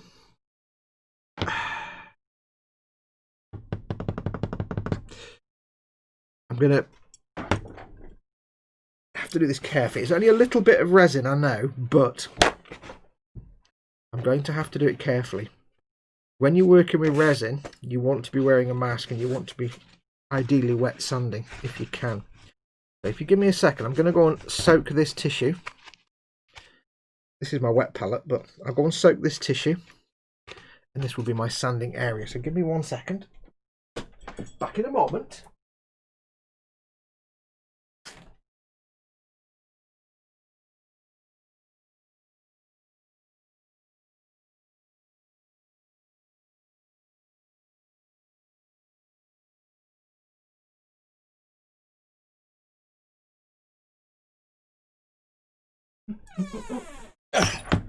Right. Now, this is not going to be the ideal way that you should do this, but I am constrained to actually being on a live stream at the time. So there's a lot of things I can't do. So we need to get these pieces off the key blocks, which is the thing it comes off. So I'm going to put this to one side because we don't need that. Now, Raging Modeler. Is Adam charging? He is! All 30 boys are stumping the Baneblade. This is miraculous. I'm going to take my rings off. A rare moment of digital nudity. Warning, stream contains digital nudity. So, let's see how we can do with these resin parts. So we have the cupola here, which I can snip off for the moment. The thing with resin is that resin is very, very toxic. Horribly toxic. When you sand resin or file it or saw it, the particles that come off are horribly, well, two things. First of all, they're horribly carcinogenic. But also, I don't know where the nub was.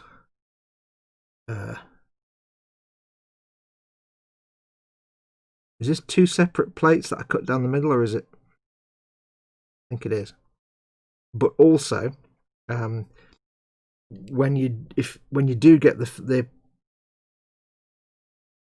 powder when you sand it, of course, it's like little sharp spicules. It's like volcanic ash.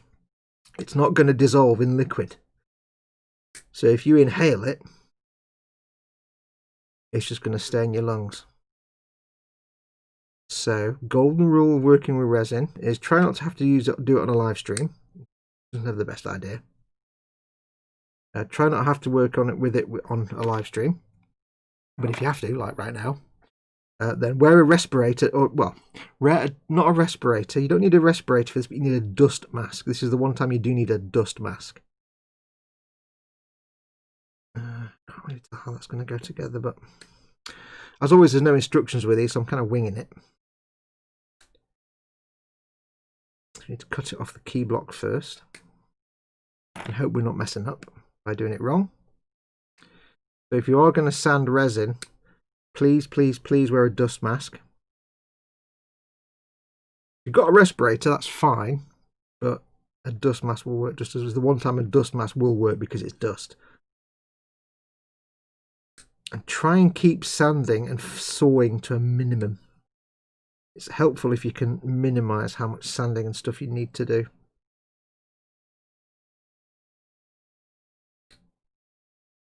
Because the less sanding you need to do, of course, the less powder you're going to kick up and the less risk there is. I'm not doing any sawing yet, so I'm not worried about not wearing a mask. But the reason I've got this wet palette here with the wet tissue is purely because I want it to catch any dust if I do any sawing or snippertating. I've got me, this is where the citadel nippers come in really handy because they're hardcore. And I can snip that off. I was thinking about I might have to saw that with my, but I don't think I'll need to because I can snip it away. And it comes off right nice. Now this is a bit you're not actually going to see because it's inside the turret, so that's fine. But we'll need to maybe sand it down a bit. Yep. But as with all the little resin figures, these little kits of 2 dudes, you don't get any instructions. You just have to figure out how to do it. So we'll take all the arms off here. We might not need all of them. We'll take them all off. Yeah, so when you are working with resin, rule number 1, if you're going to do anything involving sanding or anything like that, you must take precautions against the dust. You cannot afford, I mean, theoretically, logically speaking, in the real world, even when we're sanding plastic, we should really be wearing a dust mask at the very least, because plastic's just as bad. But with resin, any kind of sanding or sawing that's going to kick dust up, you must wear, at the very least, a dust mask. Right, let's go through all these bits and get them cleaned up. So, let's have a quick look at chat. Plastic Monkey became a member. Thank you very much, Plastic Monkey. I still have my Merlin the Electronic Wizard handheld game from 1978. It still works. I didn't realise this had resin in the kit, thought it was all plastic, says the Raging Modeler. It doesn't. This is the Forge World Death Corps of Krieg Tank Commander kit, add-on kit, that you can put in any tank. The Forge World kits themselves come with the figures, but you might want to make a Death Corps Baneblade or Death Corps Rhino or something like that. You know, Rhino or whatever. And this is just a kit with a commander and a gunner, just so you can make your Games Workshop plastic tank or whatever it is into Death Corps by replacing the crew. However, it's 2 dudes and it's still about 35 quid. Not cheap. Yeah. I think when I start doing these to sell them, they won't be Death Corps. His dudes are separate from the kit. Extra add-ons he acquired. Yeah, they're from Forge World. Give him all the arms, says Raging Modeler. No. Right, visor on. I jailbroke my PSP and turned it into a pocket SNES. I jailbroke mine. I've got it modded. It is modded, and hasn't really got any games on it though. I never got around to. I put a couple of games on it, but yeah, it is modded, and I can actually stream it into my PC, although I can't get audio. So I hate working with resin pieces. Rather play with photo etch, and I hate photo etch. I don't mind resin pieces for little things like this, for figures and stuff. It's when you get like big resin pieces. I don't like doing that. So I am looking forward to my Macarius Vanquisher in a way. But I'm also dreading it. But it's only got a few parts. But I kind of do like resin and I don't like resin. The Macarius Vanquisher I've got doesn't look like there's lots of repair work to do. There's not lots of little holes and pits. So it might be that I get away with it. Hoping. And the Malcadoran Furnace. Now what I'm doing here, instead of sanding this little nub of plastic away, I'm shaving it with the knife. Firstly because, I mean, you know, sanding it away will be a lot faster, but if I use the knife, I'm not kicking up the dust and I'm not having to wear a mask. And I have to say, I have to give a shout out here to a YouTube channel called Leaky Cheese, because Leaky Cheese does lots of Horus Heresy stuff, and it's mostly forgeable resin, and he shows how to work with resin, and he makes it look so easy, carving things and shaving things away with a knife blade, that he does get me quite enthusiastic to work with resin sometimes watching his stuff. Like, you know, he cleans up a track on a thing, and like a tank track, and it's like, oh. But he just goes in with a chisel or a blade and it's like, da, da, da, da, nice and clean, there you go. He makes it look like he's carving through butter. And it is certainly definitely smooth, softer and less resistive than plastic. But yeah, I'm trying to avoid sanding if I can, purely because I'm trying to stream this at the same time. I don't have to, if I can avoid putting a mask on, because I'm not kicking up any dust, then that will be good. If you are doing any kind of sanding or sawing or cutting, then for the love of dog, you must take precautions. Like I say, not only is it carcinogenic, it's also like it won't dissolve in your body and your lungs. If you get it in your lungs, it's there forever. So don't. Never worked with resin, says Lynn Dipple. I've worked with a few resin things. It's it's different to plastic. I like the fact that if a piece is warped, you can heat it and bend it back again. It does give some fantastic detail, better than plastic sometimes. But the downside is how good the resin moulding actually is. Excuse me. It's very easy to buy a resin kit that's full of little pot marks and mould slips and errors and excuse me, a bit coffee at the moment. Yeah, because technically, like, plastic kits are like mass injection moulded. It's an industrial process. Resin kits, they're almost they're pretty much like handmade. It's a lot more primitive than plastic injection moulding. There's a lot more things can go wrong. There's a lot more cleanup you need to do. Lots more things like mould slip, things like that.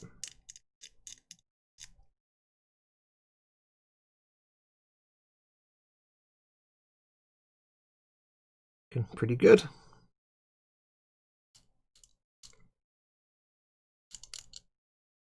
So what I'm going to do, because there is some scrapey here, let me go and get a mask. I'm not going to put my full respirator on.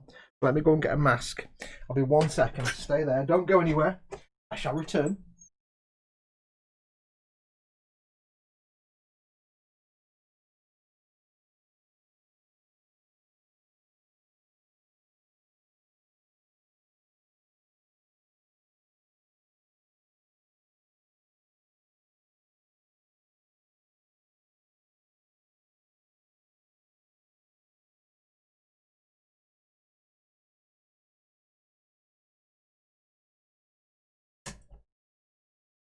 Right, I'm back. There we go. I've got a dust mask.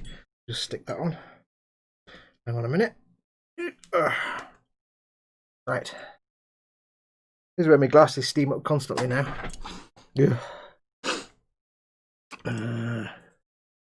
What we can also do is, I know what I can do. Wait there, don't go anywhere.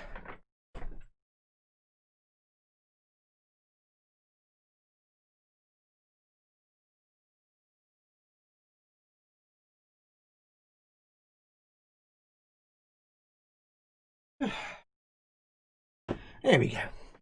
Oh, burpage, hello. So, I've got my little dust mask on and a little pot of water, and I'll get an old brush. Brushes.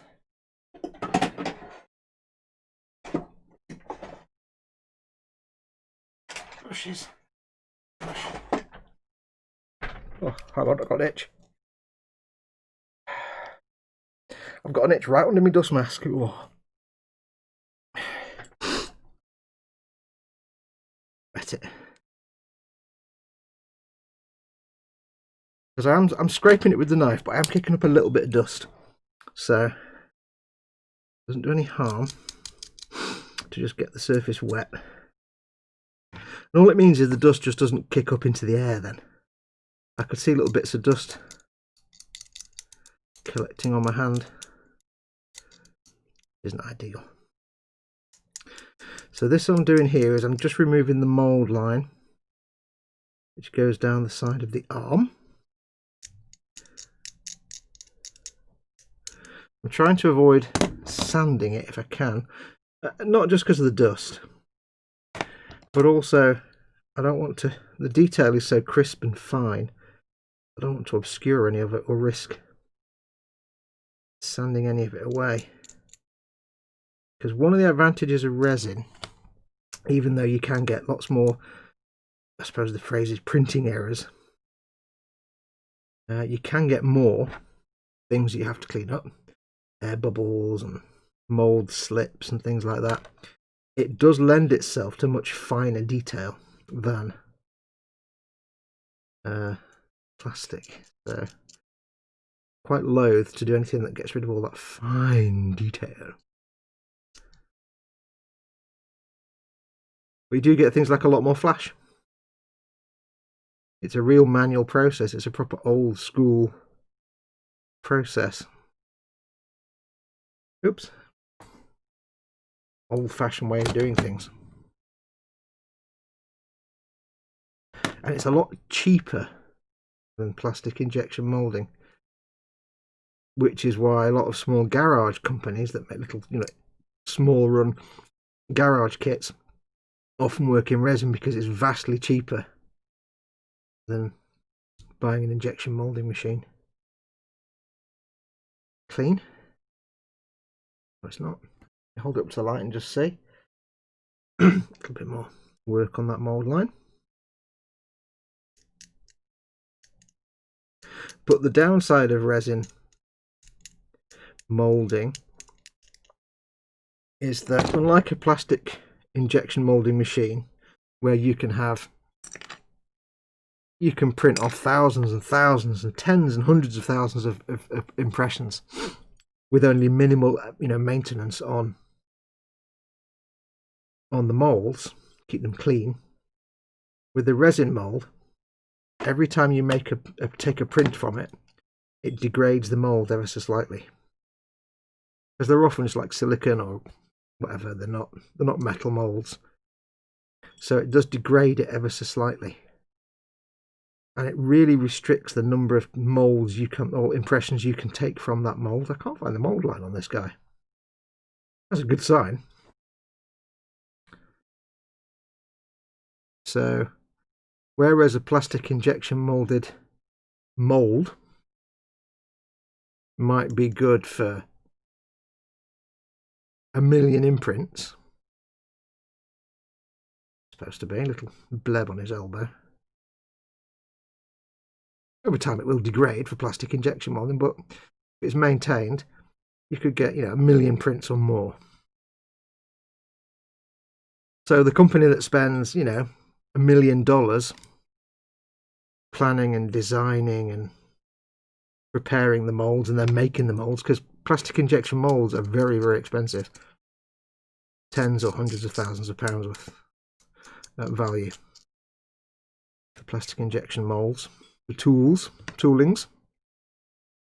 With the resin one, you might only get a few hundred molds from it, and so you often find, or you usually find, that resin models cost a heck of a lot more than plastic models, because they can't make as many. If you spend £1 million designing a model, making the molds, tooling it and everything else, and you sell it for £5, you've made £5 million. You've made your money back and made 200% profit, 300% for whatever. You've made some profit. But if you spend, even though it's cheaper to do resin, if you spend 100 grand, 100,000 pounds, making a original model and then taking copies of it for the molds, you want to make your money back.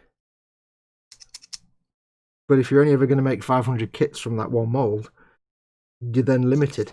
You've got to make that money back with that small number of kits. Which is why resin kits are often a lot more expensive. Which is why, you know, a Lehman Russ from Games Workshop is £35. A Lehman Russ from Forge World, even though it shares some of the plastic components, might be 150 quid. My Macarius Vanquisher kit, which is smaller than this Baneblade, it's about that big. It's kind of, I don't know, the size of 135th Abrams maybe.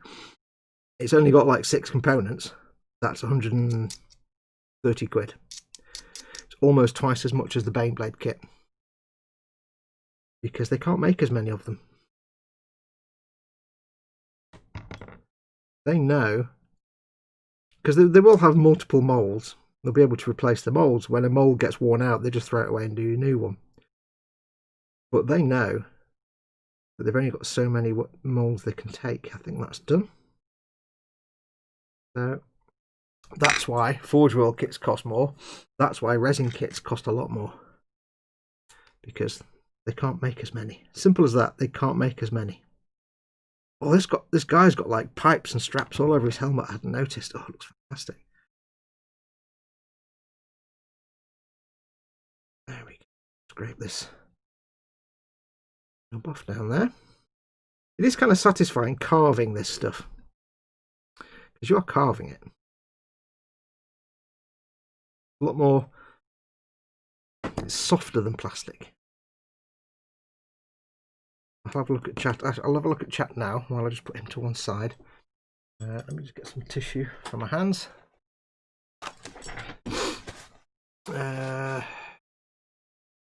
I was given a 132nd P40B along with a resin cockpit and was not looking forward to building it.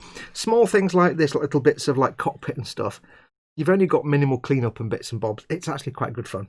It's when you get a big thing, like I have my, it sounds really stupid, my little comlock from Space 1999, that little communicator. It was literally 3 pieces of resin, little blocks, that was it. But it was a nightmare because they weren't quite square and they were full of little holes and pits, often on corners. So there was lots of cleanup to do. Pain in the bum. When I'm at home, I don't want to wear a mask. I wear one at work for 5 days, 8 hours. Ugh. Yeah. But then again, you don't want to get miner's lung. So if you're working with resin, you have to wear a mask. Or if you're spraying, if you're airbrushing, you need to wear a mask. We're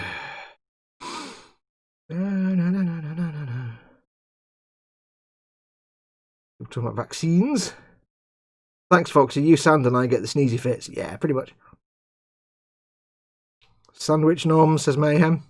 Okay, I've not missed much chat then. Back to it. Right, so again, not much of a mould line on this chap. These are really nicely moulded. Now, if you get the regular deathcore dudes, like the squads of 10, if you look at the Forge World stuff, they'll have like a kit out, and then they'll take it out of sale for a while, and then it'll come back.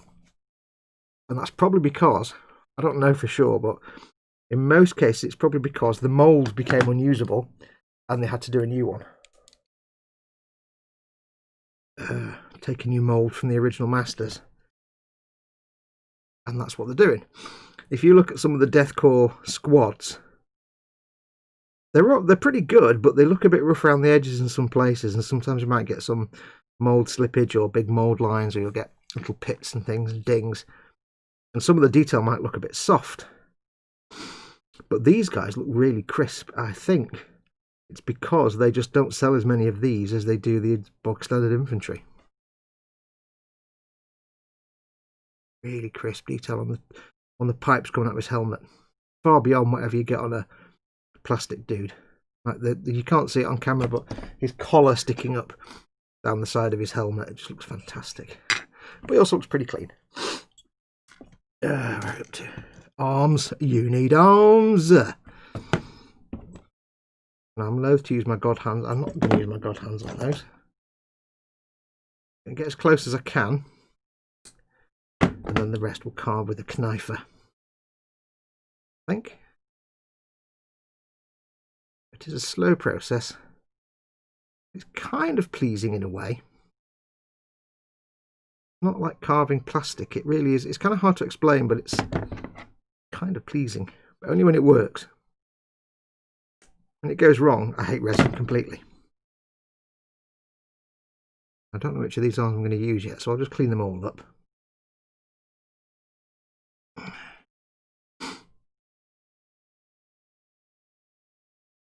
I can get a grip of this to carve it. I like to carve it, carve it.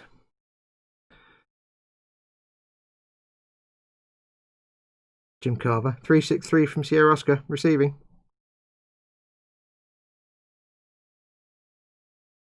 To get to this one.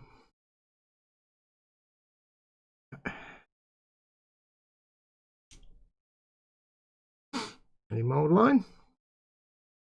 Well, maybe not. Well, I never. No immediately obvious mould line on there. Most pleasing. And even better, my glasses are steaming up a bit, which is annoying, but somehow, I need to wipe it out. Somehow, I haven't got stinky mouth breath, which is great. I'll wipe my nose now. Ugh. The outside of having a beard with a mask is your mouth and nose area turns into a tropical rainforest very quickly.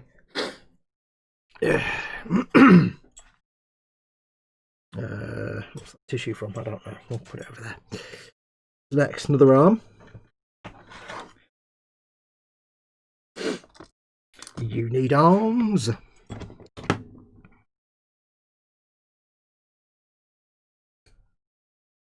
So yes, if you do work with resin, please, please, please take precautions. Wear a mask. Use wet sand. If you've got to do lots of sanding, like if I was a big square come out, if I was doing lots of sanding, I would actually wet sand. Because it's all about making sure you don't kick up, or as little dust as possible kicks up.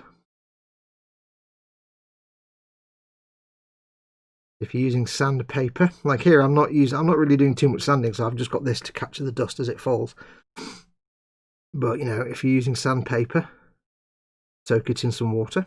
Just have it in a little bowl of water. If you're using sanding sponges, like me, these can be soaked in water. Again, just have them sitting in a bowl of water ready as you need them. And wet the piece. Talking of which, why don't I just put that there? I'll just put it wet now. Got a wet bottom.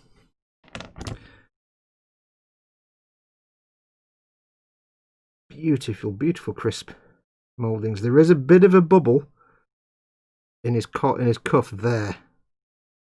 And it's really in a pain in the butt place for me to get to. Don't know how I'd fix that. You'd do it with the tiniest touch of like putty or green stuff or whatever to fill in that tiny bubble. I'll have a think about that when he's assembled. We'll see what happens. Might have to accidentally forget about that and just not worry about it. Okay, this bit here. With a little pintle. Now we do have as well the little holes in the pintle there. I need to drill those out because they're a bit sort of flash. There is a little bit of mould slippage between the rivets on the pintle, so I'm just going to very carefully scrape this out. Talk amongst yourselves. I know I'm not reading the chat much, but I've got to kind of pay attention here, so it's quite delicate work. It is very easy. Not like plastic, this stuff. It's very easy to snap or break resin. I could quite easily, with no effort, snap that barrel, and then I'd be screwed. Oh yeah. So I've got to proceed with caution. Treat things carefully. Because resin is kind of brittle. If you heat it up, you can bend it. It becomes really flexible. So, you know, if that barrel wasn't quite straight, I'd warm it up with a hairdryer or warm water, and I'd bend it to shape. But if I try and bend it now, it'll just crack and snap and fracture because it's quite brittle. So you've got to be careful. You have to proceed with caution.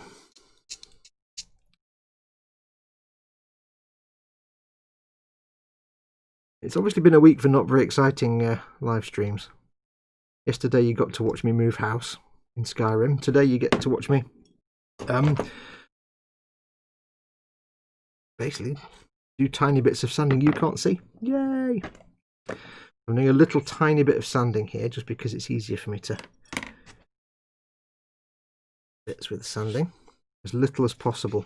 I'm not going to bother too much wet. Oh, in fact, I'll dunk it in the water. In fact, I'm going to use that one. I won't use my best sanding sponges. One of these. More, dunk it in. A bit of wet sanding. Just helps reduce the dust output a little bit. A tiny bit of a mould line on the barrel. Not much. Not much mould line. There's less mould line on this than there is on the plastic version. I'm even struggling to see the mould line, to be perfectly honest. There's a little bit of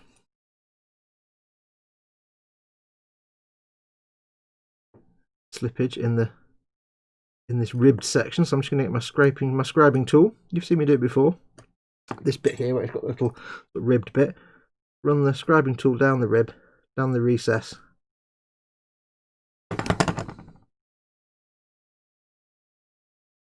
Scrape out that mould line going down the middle.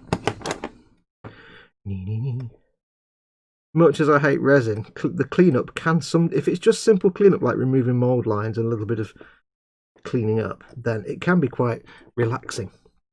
I actually enjoyed prepping and cleaning up all my deathcore dudes. It was quite pleasing to sit there and just scrape away mould lines and such. It's where it gets into you've got to do filling and gap filling and reshaping, and oh look, now you've got little pinholes you need to clean up and all that kind of stuff. That's where it becomes a pain in the bum. That's where it becomes not quite so fun. Yes. Swings und also roundabouts, yeah, das ist richtig. Bit of a nodule in this bit here. Just scrape this out carefully. Don't really know which bit to hold it. There's like a little lump of resin there. Run the knife like that. Gently. It's quite nerve-wracking doing this because I don't want to bend. I think I'm going to reshape the barrel just a little bit. It looks a little bit warped.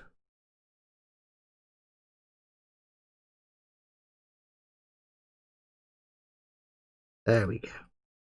A little bit of a lump of resin in that little recess. That'll been dealt with.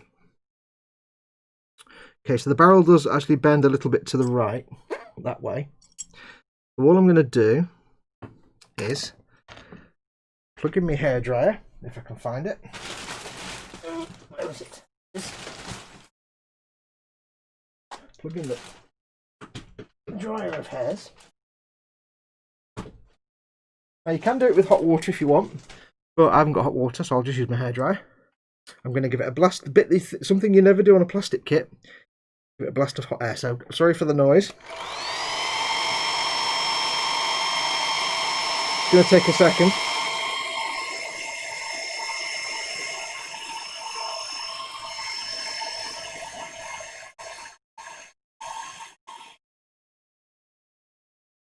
Burning my fingers.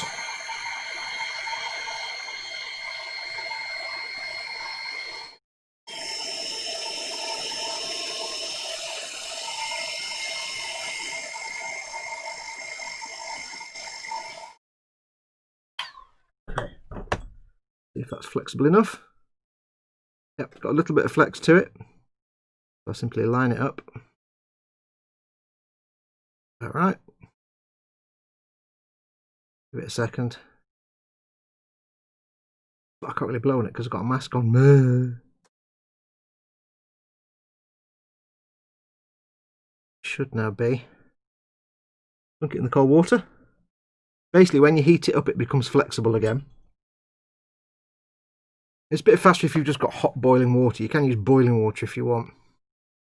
In there's not quite straight.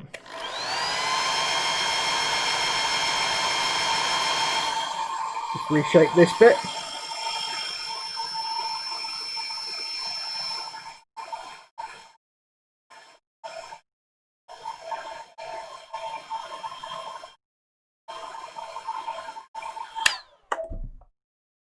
And bend that straight.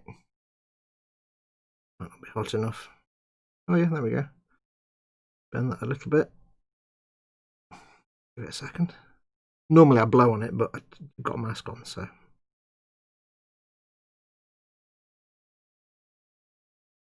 Quite.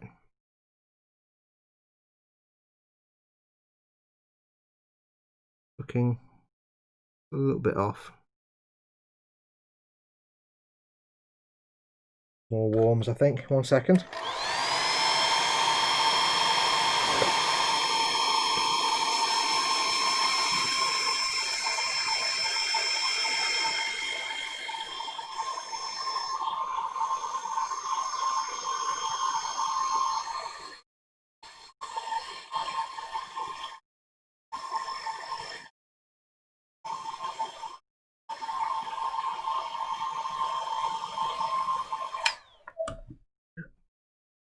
Quite difficult to be doing this on camera, I have to tell you.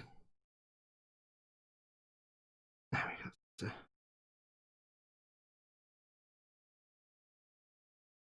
Now I may have to rebend the barrel again because I've bent the barrel a bit by bending this end piece.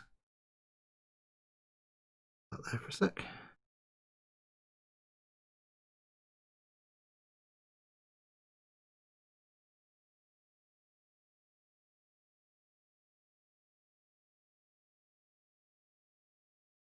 Straighter. I just need to bend. I've bent the barrel a bit though that way by doing that bit, so let me just heat that again.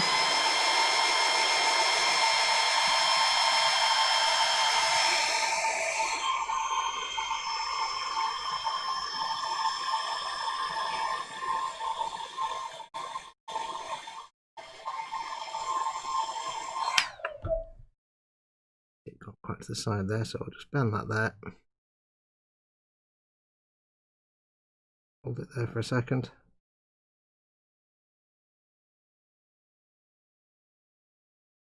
You couldn't really do this with plastic because plastic doesn't work like resin.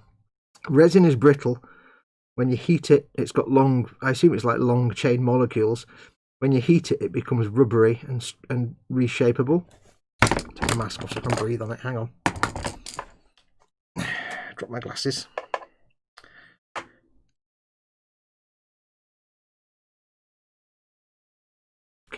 Looking dropped. It's looking a bit better. The actual bit on the bottom of the barrel isn't actually centered, which is a problem. I need to twist it that way, but I don't think that's something I can do without changing the shape of the barrel. But I think it's all straight. This pintle piece is a bit wonky. That's a bit... I need to heat that bit next. Carefully. Do this bit.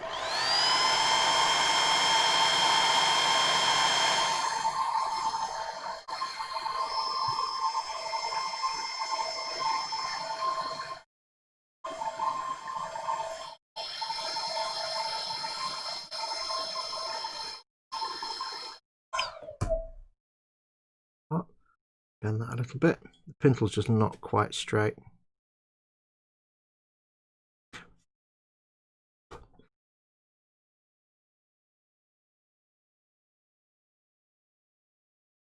Blow on it to cool it down. Hold its shape, drop it in the water. There we go. It's a bit easier with boiling water because you dunk it in the boiling water if you're careful, and then it's a bit more, it gets it hotter faster with less effort. There we go. That's looking a lot more straighter now.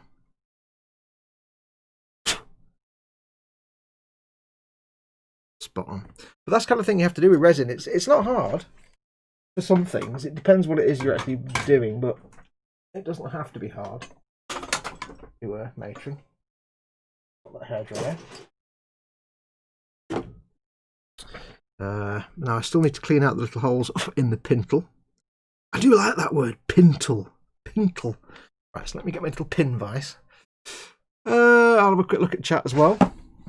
Get my pin vise. Oh, hello, blimey, Riley. That was explosive. That was forceful, wasn't it? I'm only using headphones. Swig of coffee that needs to be replaced with water because we're about to run out. Yeah, so resin can be, it's weird. I hate resin, but I also like it. It can be relaxing when it works. When it's going well, you can have a good time with it. The you know, like I say, the scraping mold lines and stuff is bizarrely satisfying because the resin is softer than plastic. It's very forgiving. But because it's very forgiving, it can also go very wrong. But it's when you've got, like, you know, if I build my Macarius Vanquisher and the hull is warped and I have to, you know, spend hours reshaping the entire hull, that's not going to be as much fun. Then I might be doing the swearing then. So we've got little holes in the... I've just dropped the bit. Oh, there it is. Yes, got it. Panic over. Hang on. Yeah, you've got the pintle and the holes in the pintle. So I need to drill those out because they've got a little bit of flash inside. Now you could just use a blade, but I may as well pin vise it. A lot less effort. Well, you probably haven't seen any of this because it's also tiny. You can get that in there just very quickly. Pin vise it out. Clean up that hole quite nicely. Probably the smaller hole as well. We'll just on that one. Yes. Just a little bit of flash within that little tiny hole. So, oops. Which you would see once you tried to paint it. So we'll take that one out. We'll try that one. And thank the maker, the barrel does not do drilling out. If you ever want to know about stressful, try drilling out a resin barrel. Oh dear Lord. Yeah, but the beauty of resin is quite a lot of times you actually get the barrels don't need drilling out because they can actually mould them as tubes. So might be a bit big now, this one. It'll work for that one. Yes. But because the resin is quite forgiving, it's a lot more pleasing to work with. It's hard to explain, really. It's a bit more buttery. It's a bit more forgiving. Like there's no effort to drill out those little holes, required no effort whatsoever. It just slipped through like that, no problem. Cleaned it out. Little bits of flash, you just very gently get your blade and you just zip. It's like, sometimes it's like carving butter. It really is. There's little bits of nonsense. I need to put the mask back on because we've got some scrapey to do. A little bit of nonsense inside the place that's here. A little bit of filamenty nonsense that we need to clean out.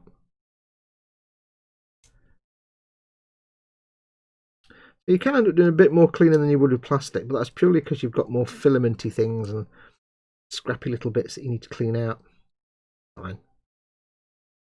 I don't mind doing little things like this, but yeah, I reserved my judgment till when I do my Macarius Vanquisher, which I'm really looking forward to because it's got only a few number of pieces. I have high hopes for it, but it also, I'm terrified that it's going to be absolute nonsense and require like half the hull be reformed and reshaped.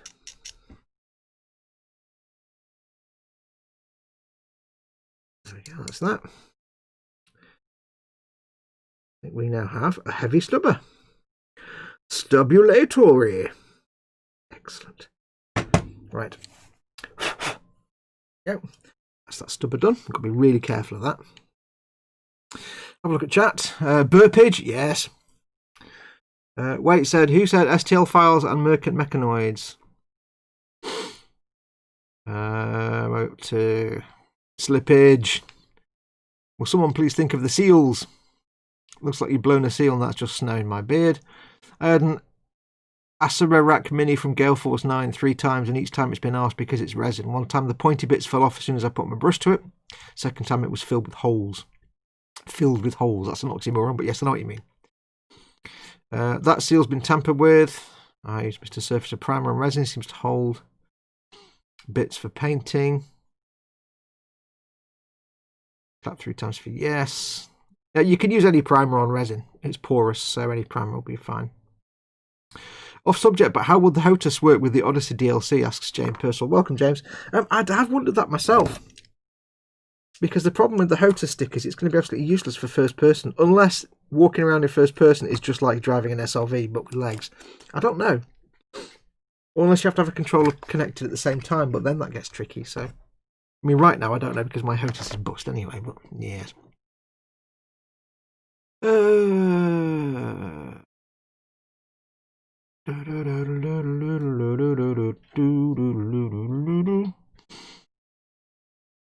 To bad quality, but I don't know what we're talking about. Sound like it's very bad quality control. Oh, the resin figures, yes. Need a big wee, says Raging Modeler. STL files of cool looking mecha. Yes, please, I'll have some, says Paul Di Tommaso. Hey, Paul, how you doing, my friend?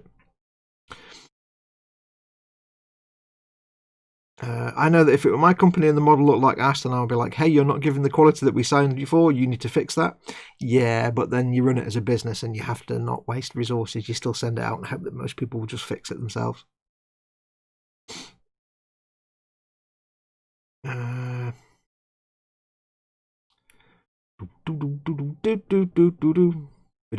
at the stubularity. Yeah, if you're making something for yourself, you can afford it. If you're doing it as a business, everything you make that you then have to throw away because it didn't come out right, that's a waste of, that's your business's money wasted because you've put resources into it and had to throw it away. So yeah, most businesses would rather, instead of wasting the money, because, you know, even if it's not a moldish or anything like that, they can still melt the resin down and reuse it, but it's still like several hours that there's no product come out of it. So they will much rather send it out anyway, and it's cheaper for them for like to sell 1,000 units and have 10 people complain and get a replacement than it is to not put out those units and have to replace them before they even go out the door, to have wasted a day's work on units they can't send out. They'll always err on the side of sending it out, and most people probably won't notice or won't complain. Not always, but as a business, that's the kind of decisions they'll make.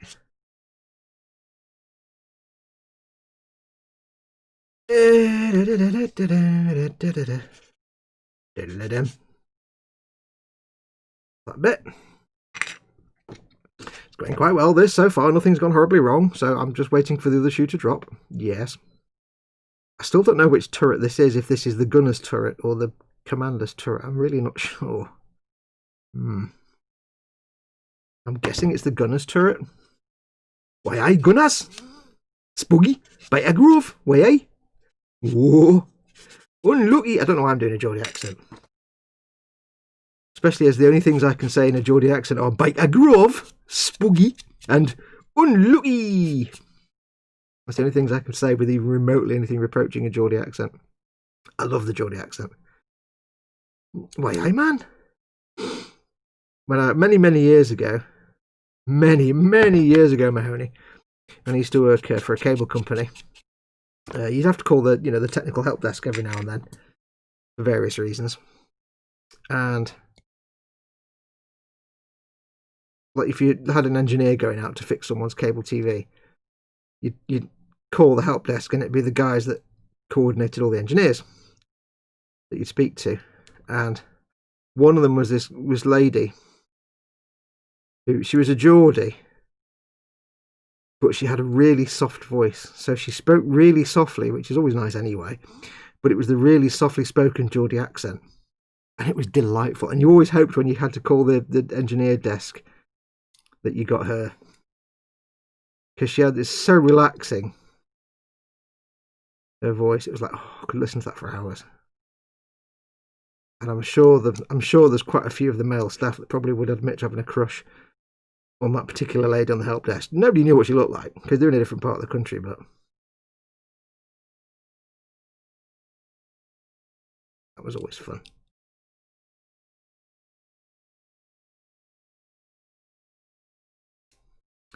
Right, this is the little handly grip for the stubber if you don't have the guy firing it.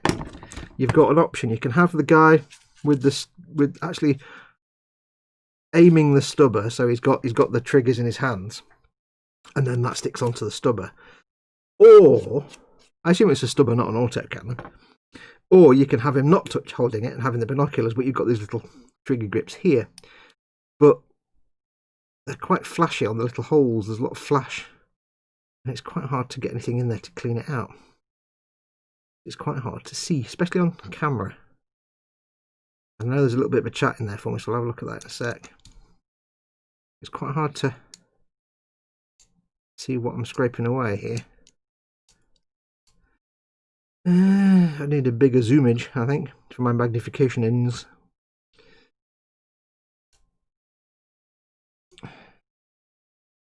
I think what this is telling me is that when I do any tanks to sell, any Baneblades that I'm going to sell, it wouldn't be in my interest to do a deathcore one, or at least if I do a deathcore one, it won't be worth it for me to have the dudes sticking out the turret, because it's a lot of time I'm going to spend prepping the dudes. And if I'm going off pricing it by how many hours it took to make and paint it, times, say, I don't know, a certain amount, like minimum wage or something, then the buyer isn't necessarily going to understand that having the 2 deathcore dudes adds 50 quid to it, or 70 quid, or anything like that, or 100 quid. Given that the 2 dudes are like 40 quid anyway, it's quite nice to say, you've got these 2 dudes, that's an extra 120 quid, or whatever it would be. And I would quite like that, because it's more money for me, thank you very much. But at the same time, they might not understand why 2 dudes cost 100 odd quid or whatever. The thing you have to remember, when you're doing anything to sell it, you have to realise that your average Joe Schmo won't understand why you're selling something for a lot more than they can buy it in the shop. I've literally had people, when I used to do commissions, someone asked me to do a Lehman Russ. And I gave them a quoted price, which Lehman Russ is 35 quid. Kit. And I quoted them like, whatever it was. What they wanted was a couple of £100 or something like that. I can't remember exactly what the price was. Some big number anyway. And they're like, oh, I don't want to pay that much. It's like, it's only 30. I can get the kit myself for 35 quid. I'm like, you're not paying for the kit, you chud muppet. You're paying for the however many hours of work I've put in building it and painting it.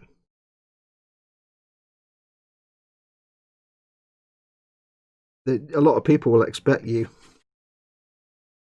you're thinking about commission work, my advice is don't, but if you are thinking about it, a lot of people will expect you to be able to do a commission for not much more than the cost of the kit.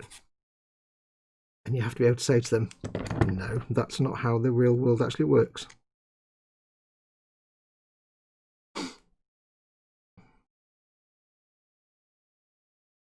Are we there yet? I'm sick of wearing this mask now. Now I've just found some more flash. Duh.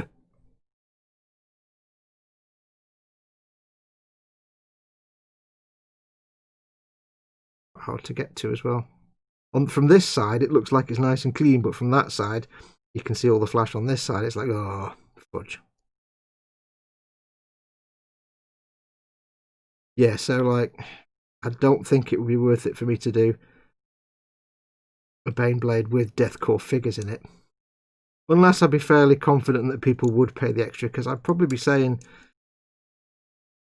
to add just these 2 dudes to the kit, you're probably looking at about an extra 100 quid.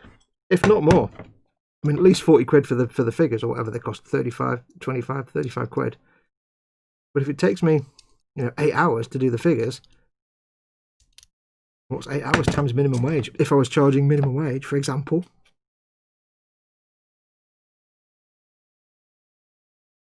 I think of it like that. Not that that's how I do work my figures out, but it's a good starting point. Number of hours. If you're looking at selling your works, even if not commission work, if you're looking at selling your stuff, a good starting point to work at how much do you charge is, if you forget for a moment about, do people really want to pay for the quality of my work? Am I good enough to sell it? Forget that for a minute. Don't forget for a minute that you might think to yourself, well, I'm not as good as one of the sideshow collectibles artists, so therefore I can't charge this much money. Forget that. Just on a purely practical point of view, how many hours did it take you to build and paint it? Multiply that by minimum wage wherever you are. And that gives you a good idea of a starting point for the kind of prices you should be asking. Because if you buy a kit, if you do 100 hours of work on a kit and you charge £100 for that, you're basically saying you'll work for £1 an hour. Somebody that works at McDonald's gets 8 times that. So if you ever wonder why, sideshow collectibles and things like that and all the custom made stuff is so expensive, think of it logically that way. Just boil it down to just bare minimum wage. Now, obviously, the better you are, the more in demand you are, the more well known you are as an artist, you can charge more. You can pretty much be guaranteed that Sam Lenz doesn't charge minimum wage times number of hours for his works. I'm not Sam Lenz. You can be pretty sure that if somehow you got Duncan to paint something for you, wouldn't charge you minimum wage times X number of hours.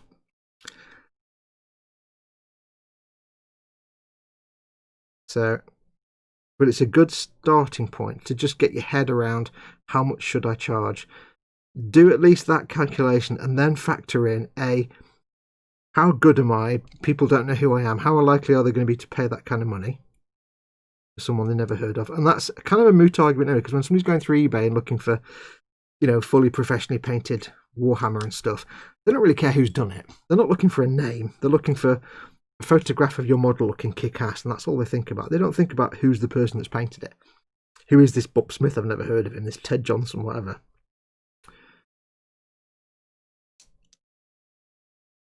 Really just comes down to, most people will just look at the model, the pictures of it, and decide if they want to buy it. So don't give it too much thought about, am I good enough? Right, that's all them done. Thank goodness, I can take the mask off. I'll put the lid on this for now. I'll clean that out later. Oh, burpulatory. I'll keep the mask there to one side. Somehow I got away with not, constant mouth smell.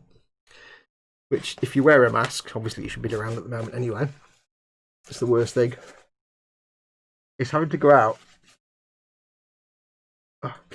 Having to go out and wear a mask after dinner or after lunch or after you've eaten and it's been a few hours since you brush your teeth. Yeah, it's not good. Or just one of them days, because we all get them days when you have funky time breath.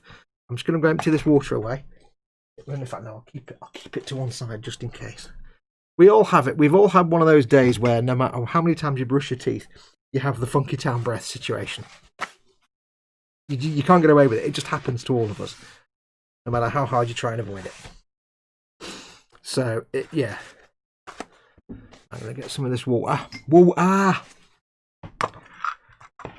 Just in case, for extra safety, get some tissue. I should use kitchen roll, really. Just wet that down. Just any dust. Just to be safe. Yeah, little bits there. If you've got a big workbench and lots of space and you're not actually trying to do a live stream at the same time, I would say just put a mat down, like a placemat or a table mat or something, if you don't mind getting your bench wet. And like I did with the wet palette, But just get some kitchen roll and dampen it down and put it flat on your bench. And then when you finish working, you can just roll it up and throw it away. Or like I did in my little plastic tub, but maybe a bit bigger. Let's have a look. Stubber. Doing okay, Fox, says Paul. Cool. I can't open your package yet. That'll be another couple of days yet. I'm sure that you can recycle resin, says Mayhem. Yeah, you can. You could melt that down, probably, and reuse it to mould something. I'm not going to. I'm going to throw it away. But, you know, hey. Just make sure there's nothing on that. I've not left anything behind on the key. No. There you go. Right, so.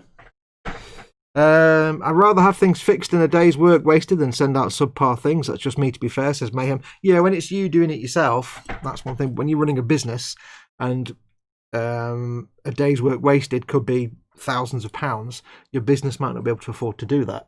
That's the difference, you see. Especially for your little garage thing, and every penny counts. It's different when you're doing it for as a business. Nothing's gone horribly wrong as you're using the Stabity. Try this nutty brown, chubby brown Baker Grove. Do your best American accent, please, sir. I can't do a decent American accent. It always sounds terrible. If I read, for example, the next comment, this is what I was... hang on. That's not even real English. This is what I was explains to the guy who was interested in buying my Necrons until I told him the price. You mean the derp, the smeghead. You mean the intergalactic skinflint of skinflints, rather the term tighter than a gnat's arse. Yeah, that's the one. I see. Yeah, he's a gonk. I'll stop now. I can do different accents, but they're all terrible, so I won't even embarrass myself any further. I can't quite get the R's for an American accent. Nim says, my lunch has arrived. Cheesecake Factory cheeseburger and a Reese's peanut butter and butterfinger cheesecake slice. Oh, I'll be over, Nim, says Lynn. Mine, says Nim. Nim goes jaggy spiky to protect the foods. Yeah, Nim turns into a giant porcupine of doom when she gets the foods ready. Avoid food stealage. Whereas I just growl. Hold it close and growl. Right.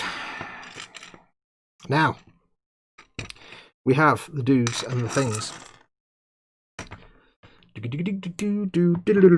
So I don't know which. I think this turret now, this cupola. I think this is intended to go on there. Like that, you see? It will fit in there. But I don't know which one it's for. Is it for this dude? Or is it for the gunner dude? I'm not sure. I don't know that for sure. It doesn't say in the instructions, which is a right pain in the bum. Or do we have to use the actual plastic gunner's cupola and snip the bits off? Snip me bits off. Sorry. Like I say, you don't get any instructions in the Forge World kit for them. So, yeah, good luck with that. Thanks, Mum. Let's get the plastic bits. Get me bits out. I'll stop now. I'll put my hairdryer away first. Yeah. There we go. Ugh. Yes, I hate it when you have one of them days. We all have it, right? No matter how careful you are with the toothbrushing and everything. Everyone gets one of them days where they have the stank, the face stank, the death breath, and you can't get rid of it. There's nothing you can do. I've got a spare piece of track there. I don't know why. I don't like having a spare piece of track. That makes me look nervous. The cupola. Some bits of the cupola. Are they even numbered, or are we just having to? We're having to guess. Okay, I see. There we go. Cupola. Okay. Oh, I think that's all the bits. The difficulty is the actual guy that's supposed to go in the turret has like interior parts of the turret moulded into him, but this guy doesn't. I'm not really sure how this is supposed to. I don't really know about that. Like the person that's supposed to go into the turret has little bits of the inside of the turret. Whereas this guy just kind of meh. Is that your no, I don't have the stank today, thank you, thankfully. I'm confused now. I'm completely confused. What I'm supposed to glue this dude onto to be inside the turret. Okay, let's get the turret pieces ready first. Like, if you look at the guy that's supposed to go in the turret, he's got bits of the interior of the turret that go round him. I don't have that with this guy. Am I supposed to remove him? I don't understand. Let's get the turret parts ready. What do we need? Cupola. So we need some bits and that. I don't want to glue anything together just yet, just in case. I need. Very confusing. For the commander's turret, I need Turrettengefahrten.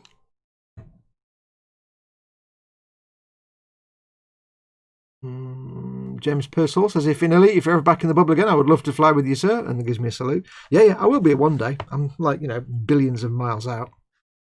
Off to acquire some lunch later, says Dan. Thanks for coming in, Dan. That was in a funny American accent, says Lynn. It's not my best. Yeah. Yes, it's easier if I have something to read that is obviously American, that I can have heard at some point. I need this piece, I think I need this bit.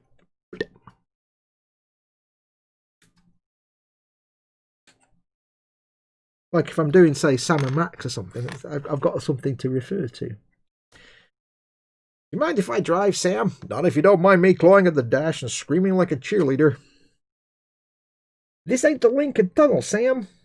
It probably sounds terrible to an actual American, but to me it sounds like the best thing ever. Because I am the genius. But it's not. It's probably terrible. I appreciate this fact. It is probably terrible. This is this one here. For some reason the commander gets a little pooty, farty little lid. Yeah, it doesn't really... There were no instructions with the resin figures, so I don't know which bits I need to keep. It literally gives you one turret part. And it's not a Baneblade crew, it's just a generic tank commanding crew. So, does this go on here? Like that? If that's the case, then does that go on somewhere? Or is it this?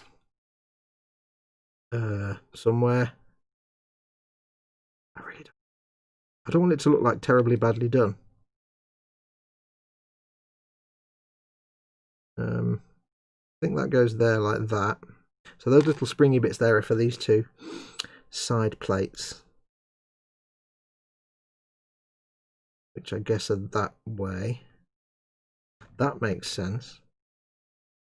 But where does the Comandante? It kind of has to go from the outside, but there's nothing on the inside. I don't know which one. If I get the gunner's cupola off, see if the pintle still attaches. Pintle, you say? Pintle, you say? Now, thankfully, on the gunner's cupola, I assume it's cupola and not cupola. I never know how to pronounce that word. This stubber does look a bit different to the one that comes in the kit, because this has got like a Bren gun magazine on it. I'm going to guess the pintle, which is supposed to go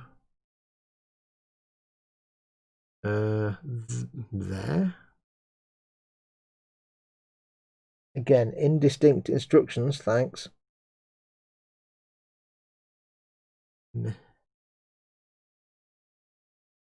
So it's like, okay, that would quite handily sit on there like that. That would sit on there like that. That would be all right. So that makes sense. Assuming that's the... Yes, that is correct. So that's where the pintle goes. So that will glue on there, no problem at all. Sonny Jim Malad, thank you very much. Sonny Joe, Jim Bob. So So that suggests that then this is for the commandurator. Commandulatory. So that would sit on there. Thusly. I still don't get. Unless he just sits like that, really half-arsed, just glued to the turret part.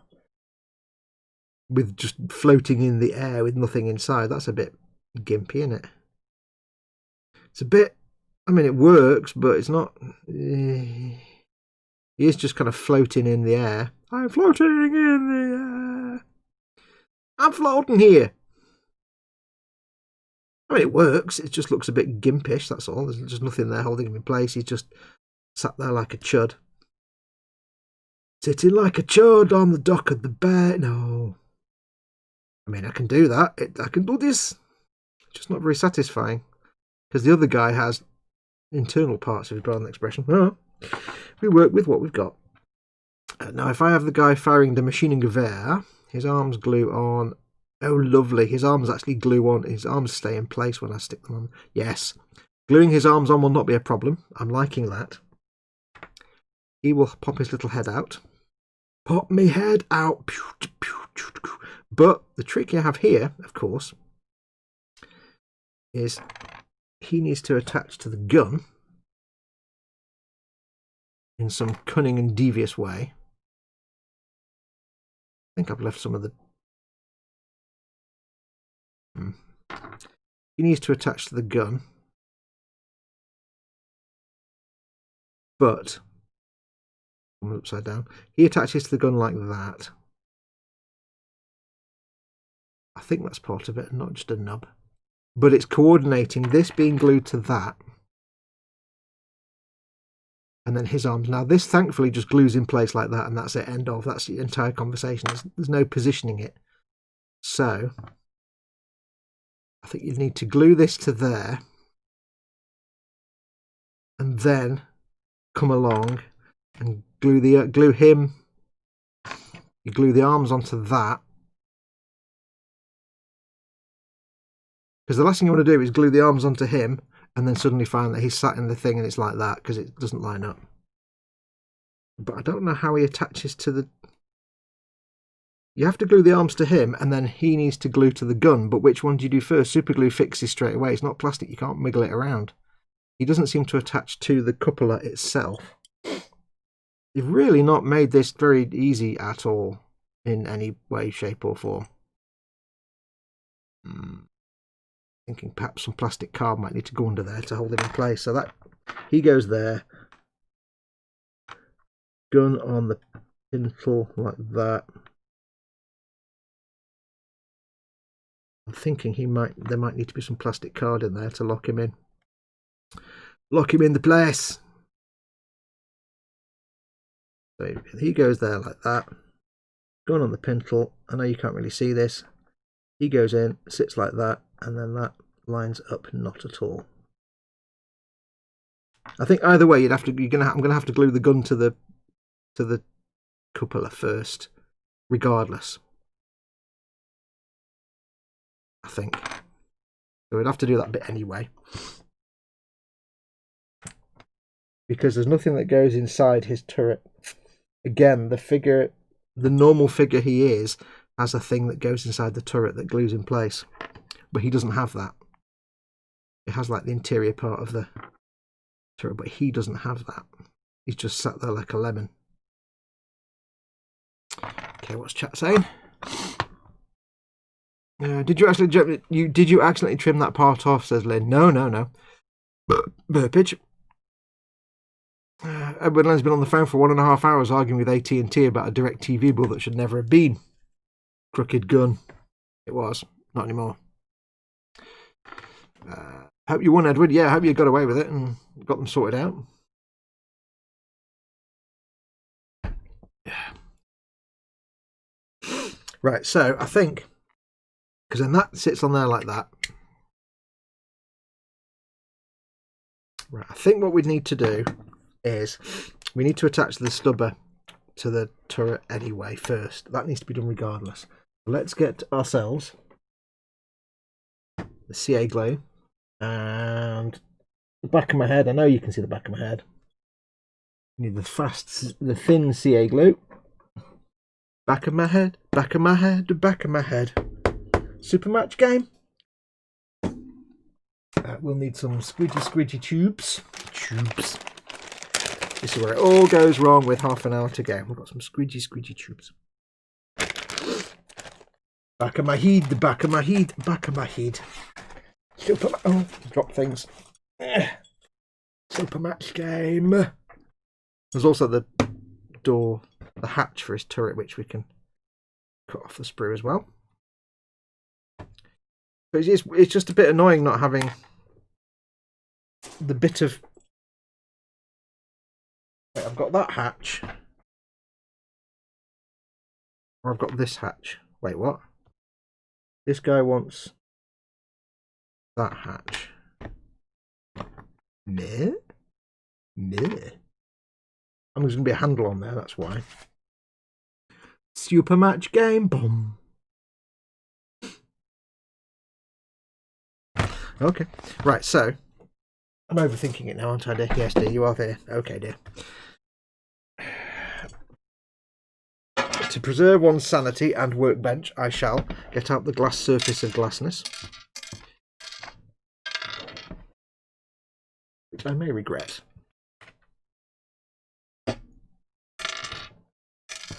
Because I don't want to, for example, glue my super glue to the bench. That would be a bit bad. I don't even know how Ted did that, but it was glorious. Right, so that goes there. So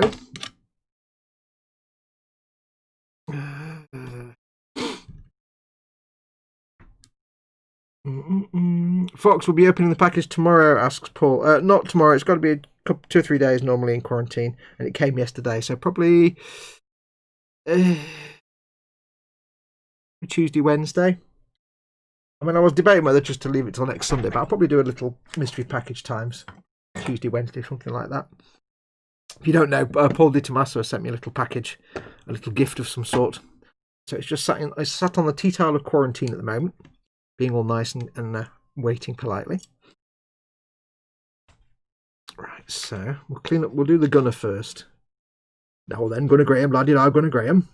Clean up his little cupola. Thankfully, doesn't need much. Little bit of scrubbity. Scrabulatory. Now, of course, I'm going to be gluing plastic to resin or resin to plastic, which is always going to be so much fun. This is the one thing that puts me off resin is you can't use, obviously, you can't use plastic cements and CA glue.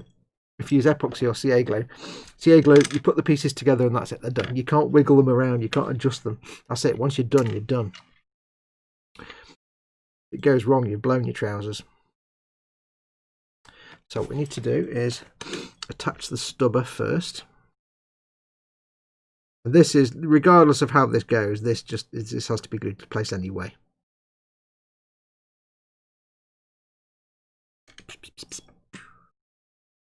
There's no, back and forth about this one. It literally is just get it glued on. We'll get some cocking tail Gefarten stick and Gefartens. I'm winging it now. I'm making this up as I go along now. I'm also hoping this glue hasn't bunged up and become unobtainable. It's a little bit of a hole there for the glue to come out. Thank you. Right, handy tip when you're using super glue. As soon as you've got the glue out, wipe the top of the bottle. Just to try and avoid glue building up. Because not every super glue bottle has a pin in the lid. Which is a shame. It's very handy when they do that. And so, we take the super glue like this, you see, like that. No, I need kicker. I need my kicker. Tiny touch of the super glue like this, you see. Just a tiny bit. We're going to put that in there.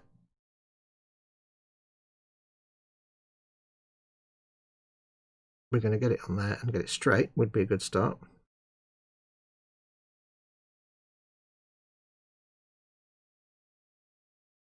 exactly pretty. What I can do is where it goes horribly wrong. I will glue myself to something. Thin super glue. Hope it's not jammed up, which it probably is. But we've got some flow. No. This is where it's going to get messy now. I've got to get a hole in there somehow. Ah, deepest of joy. Where's my pin? Where's my pin? Ah, Mr. Pin. 1 second, folks. Do. This is normally stuff I do off camera, so it's not embarrassing, but this is just when things go wrong.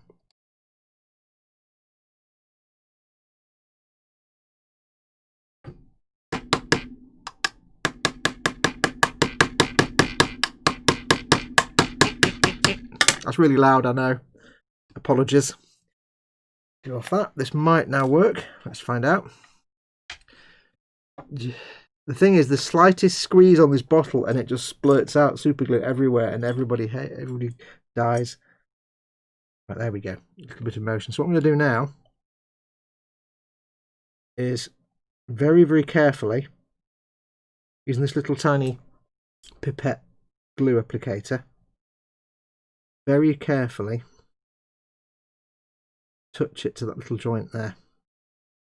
I'm applying almost virtually no pressure at all because I want the tiniest amount to go in via capillary action. That's now in. I'll hit it with the kicker just to make sure it all sticks. There. I can sit for a minute.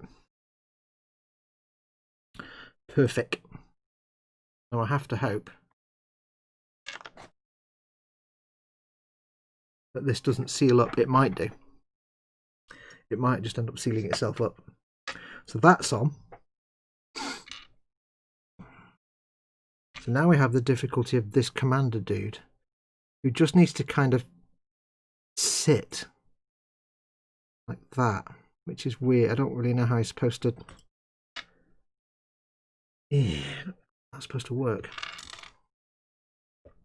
We'll leave him for a minute. That's on there. It's going to be a few minutes. I'm going to take this off, wrap it in tissue, and because there is super glue in that pipette applicator, get as much of the glue off there as I can. I've already got glue. The funny thing is, like, the super glue goes through the tissue. You can't get away from it. It will follow you wherever it goes. I can't leave that applicator on there because it will just end up sealing itself. I do have some debonder for later. So yeah, don't matter how careful you are, you will get super glue on your fingers. So he's there. So what I need to do now is clean up this piece of plastic. The cleanup on these parts is fairly speedy. I hope I'm on camera for you. I do hate working with super glue though sometimes. Not all the time. Sometimes it's okay. Sometimes I should have prepared all these parts in advance really. Sometimes it can be a nightmare.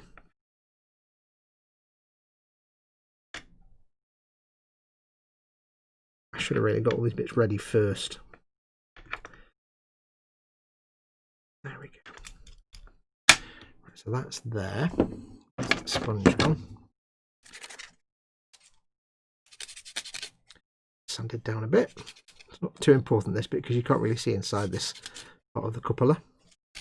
Cupola!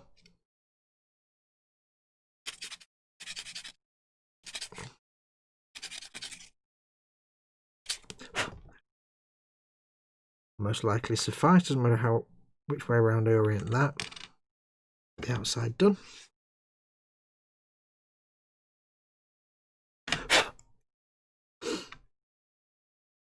That just sits on there like that.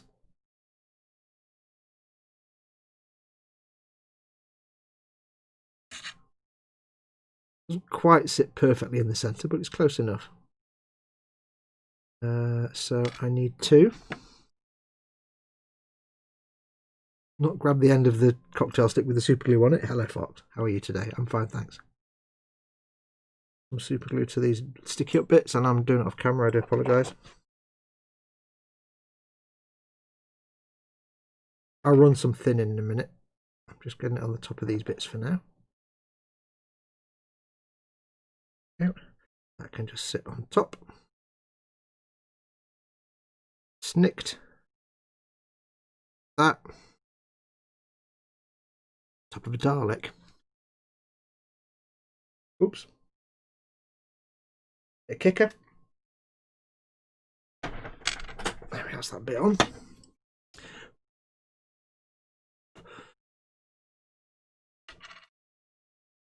Okay, so what I'm going to need some plastic card under there, aren't I? I think.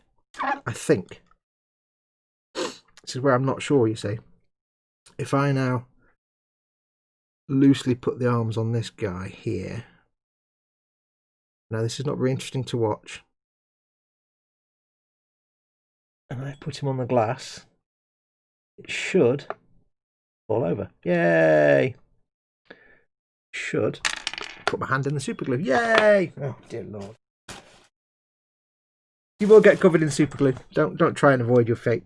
Your fate is set, I'm afraid. Now the question is, do I put the gunner arms on, or do I do him as if he's not gunning, because that's easier?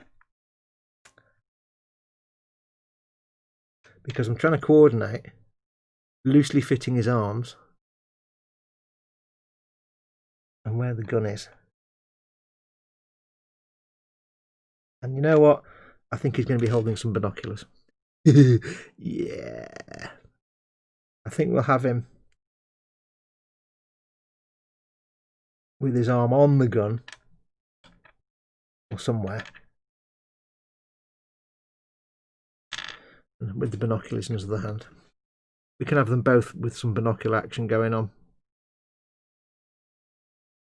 because that seems like fun.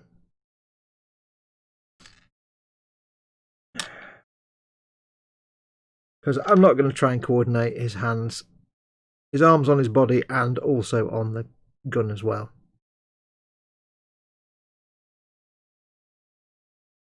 I'm not even sure what his arms are supposed to be doing. That one's like up like that, but I don't know what it's supposed to actually be doing.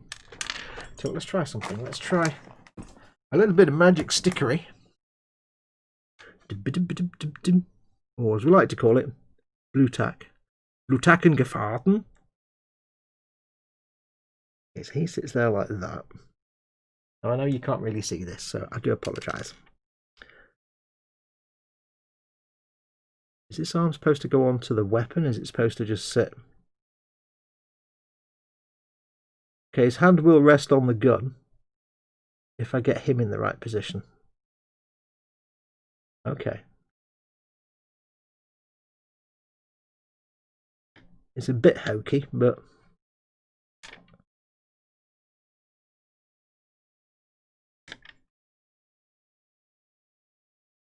I'd have to. But then I've got to coordinate exactly where he gets glued in on the piece of plastic card. Because again, if I get him in the wrong place, then his arm's just floating in midair, which nobody wants that.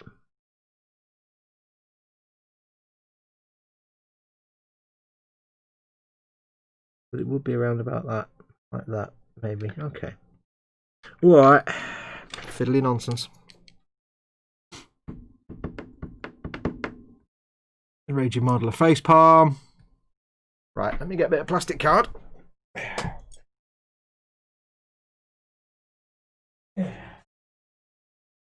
Because clearly this requires some custom nonsense that wasn't made clear in the terms and conditions and terms. Now for this, I don't really care how big it is. It doesn't have to be a specific shape as long as it just fits roughly.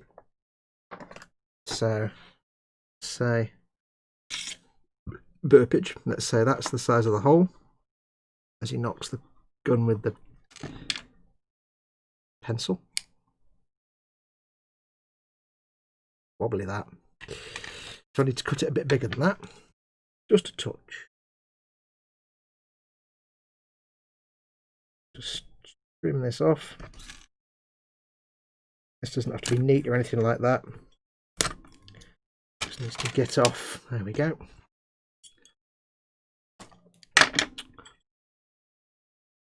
That will simply sit underneath there like that. It's just a thing for him to sit on. That's not big enough, is it? Almost big enough. Okay. This just needs to act as a thing for him to sit on. Let's just cut a slightly bigger one, shall we? Yeah. Right, let's try again. Once again, with feeling and getting our head, back of the head in the shot. We'll do it there. Right. Cut it bigger than we need it. You're a girl like that once. Cut it bigger than you need it, love. There you go. Do it with scissors, it's much faster rated. I'm making an O. So let us. I tell you what, though, at least you know with me when you watch one of my live streams, it's not all pre-planned and sanitized. You watch one of my videos, I've made sure to show you one of the finest moments. You watch when I'm doing a live stream, you get what you get. Now this needs to go into the turret, so I've got to be aware of. That goes in there. Thusly. I like the way the gun is like offset and not actually in the middle. That's quite cool. So I will need to trim this plastic card down whilst it's on. Just get it on there to start with there first. Let's use the fast setting glue.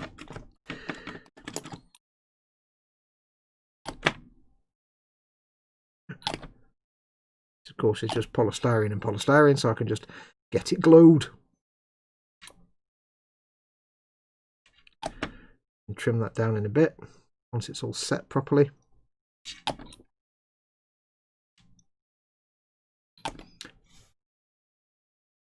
Okay. I don't know if this is the right thing to do, but it's the only way I can see to actually get the guy to go in there properly. So we'll give that a minute. His binocular hand, I guess, doesn't really matter where that is.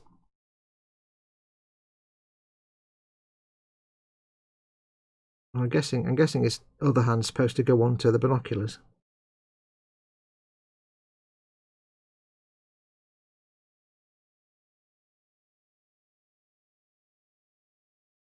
But I'm not going to glue him in because he'll need to be painted and then glued, and I think it's probably the safest way to do him. I think. Possibly. I think. But I can glue his arm on.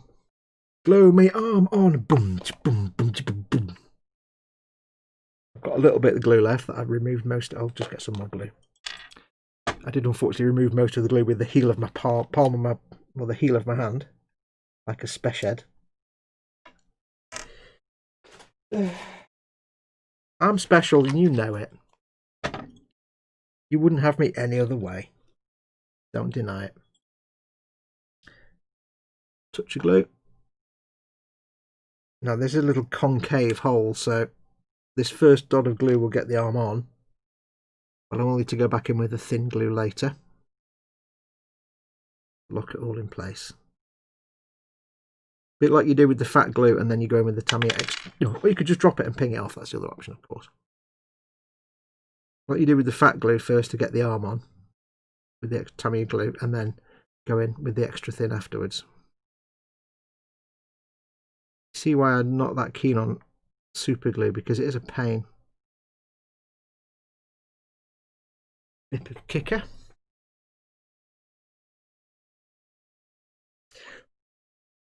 That might not be enough glue in there, but we'll get the thin going into the gap in a bit. Now, it's what you do with his other hand that's the tricky bit.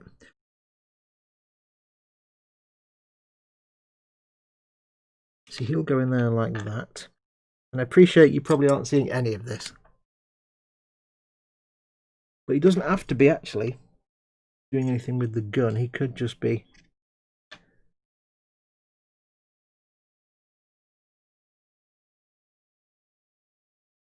He could have the...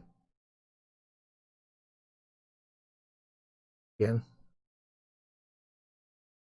His arm's kind of under the binoculars, which is weird. Yeah, that's not going to work.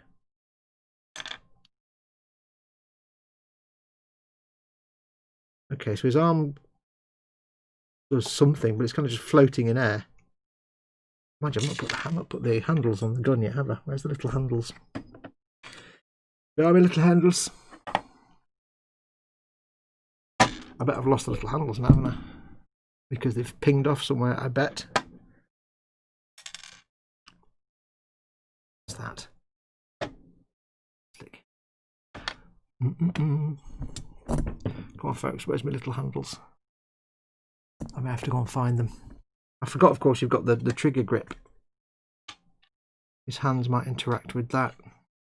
But I don't know what... Oh, there they are. Panic over. Panic over, there you go. Lovely, shiny, nice and shiny.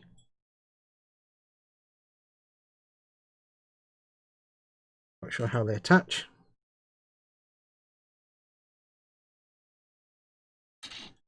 Give me another fiddle-tastic thing. I apologize, I'm not doing much with the chat right now, but of course I can't, because I can't.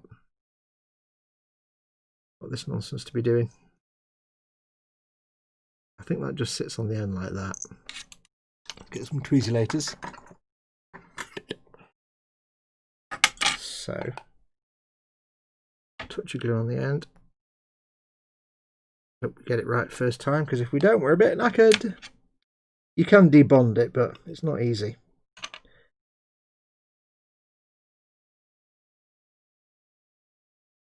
Visualatories. Get it in. Get it on. That was lucky. It's almost lined up straight, but not quite. But look at that. It's just instant glue. That's just gone. Done. There's no way to adjust that. It's now locked in place. So there you go. It's not lined up spot on. Tough. Again, I will run some thin over these in a bit. But that means then, can I have his other arm resting on that? If I was to glue that arm on, it would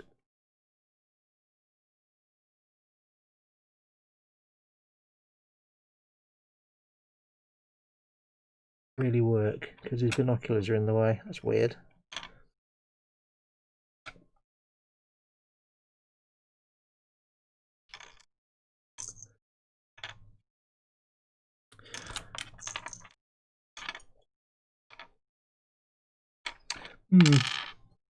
Odd. I mean, it could be that his arm's supposed to sit on a hatch, but can I finagle the hatch, do you think, perhaps? His kind of binoculars are in the way of the thing of the gun now. Let's put him there. Yeah, maybe I shouldn't have glued that arm on just yet. Can I get it off? No, not yet. Too late now. That arm's on permanently.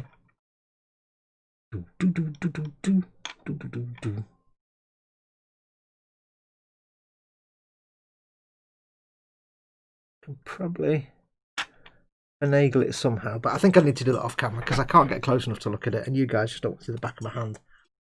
I'll need to figure that out with the arm. I'm sure we'll get it sorted. What time are we on? 47.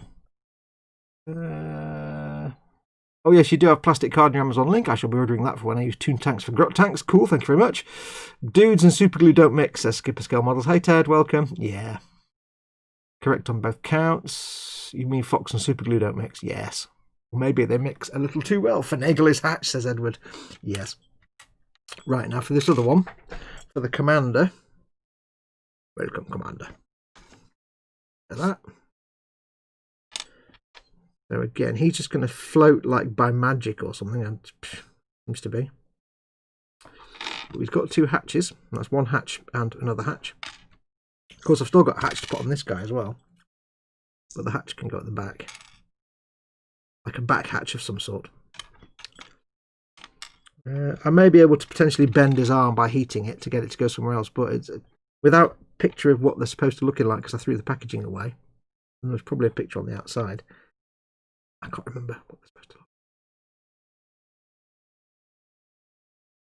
look. So this can go on there, like that.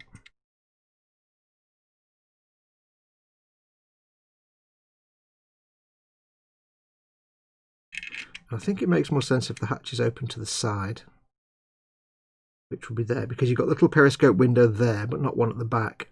So it would make more sense to have the hatch sides there, but the periscope at the front, because you're not going to look behind yourself, are you? So these will glue on like that. I can apply these mostly now, I think. Hopefully. I hope. And hopefully I get them the right way around. I don't even know which is the right way around. This is interesting. You can glue them shut, so it's going to be that way. Yes, it would be that way, so it is that way. Okay, right. Maybe it's the outside. Touch of glue here. Hope we don't screw it up right royally.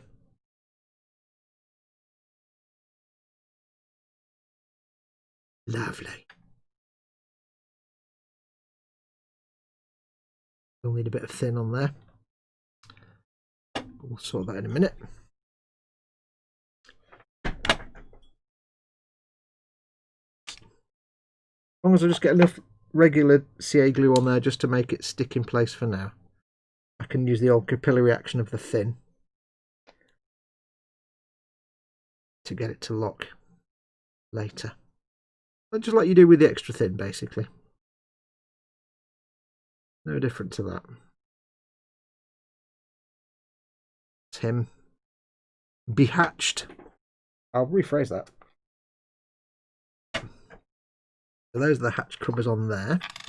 And he will bizarrely just kind of float. Although what I can do is put some plastic card under there just to seal it off. It doesn't really matter because you can't see down there, but I thought if I put some plastic card I can paint it black and we could just glue him on there. That's really weird the way he's in there, but you were with me every step of the way as we manage this crisis. Or should I have it looking forward or looking slightly to the side? I don't know. We're going to have to glue him on anyway, so let's get it on. Glue him on, I mean, carefully, because I don't want to mess up his beautiful little hands. They are rather pretty, mouldings wise.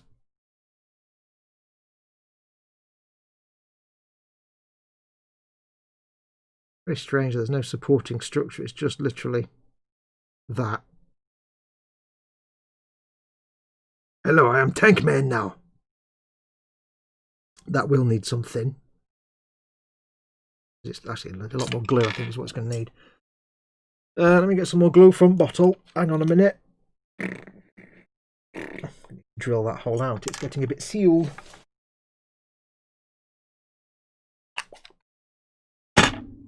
Clunk. Bit more glue on his sleeve. Because it wasn't quite enough. Nice big dot of glue there. I think will work quite nicely. Need to basically dot him down, so let's just get them on there. Squidge. Make sure he's straight and not at some funky angle. Bit of kicker. But I managed to miss every part where the glue was. Okay, so he's on there ish. I need to run some thin into the gap though, just to reinforce it even more. There's no point trying to put some. Ooh, I could run some thin underneath there and where his binoculars are. I'll get some fat where his binoculars are, because it doesn't matter if you see a blob of glue down there. But it's extra reinforcement. There we go. So he's now hopefully locked in place. And we have at least one deathcore dude done in his turret, who will sit like that. Looking lovely. Lovely, lovely. I do love the death card. They're so cool. Much as they're a pain in the arse to build, they look fantastic. He looks a bit squishy at the minute, but it's because he's got zip kicker on him. That'll evaporate away. That's that bit done. Now this guy is the challenge. What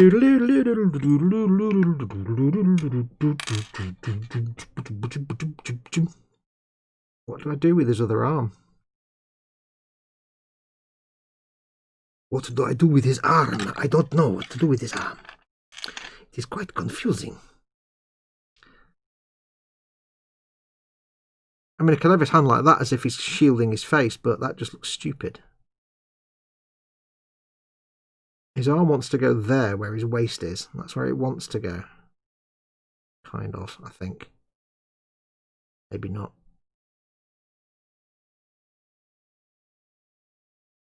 Maybe I should have done this arm first and not the binoculars. I don't know.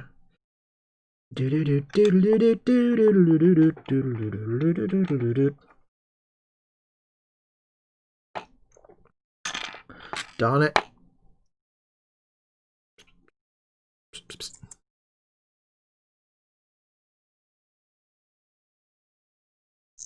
Oh, do you know, this is the real... There's no way to pre-fit these things. It's a right pain in the bum.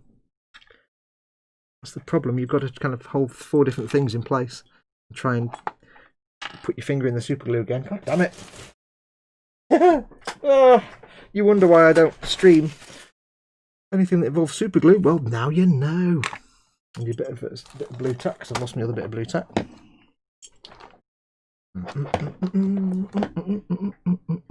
It's fun, don't get me wrong. I'm enjoying myself. It's fun in a kind of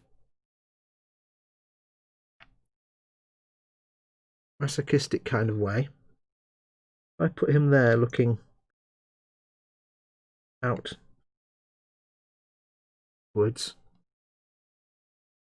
What can I do with this arm? Not a lot, because he's not actually sticking, which doesn't help. Damn it.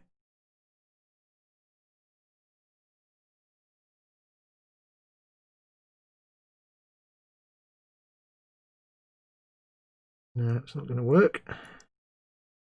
I'm really a bit stuck now, because I might have made a bit of a boob here. Unless I just glue his arm on, and then his arm gets glued to the grip on the gun, and then that's how he's held in place. That's the only other option I can think of. And he just floats in space, which is a bit rubbish. I'd have to take that plastic card off. And he just kind of floats in space, which is a bit rubbish.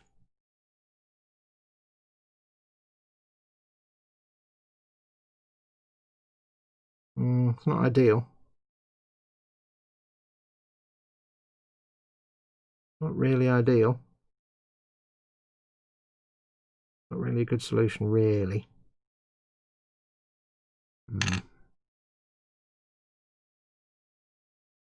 That's how his arm wants to go on. Oh, hang on. Like that. Down a bit. Okay, so his arm wants to go on pointing down a bit.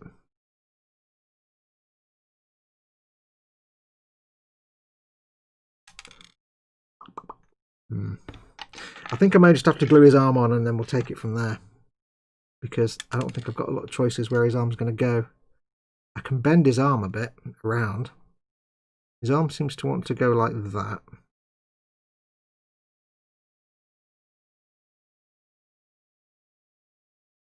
Downwards.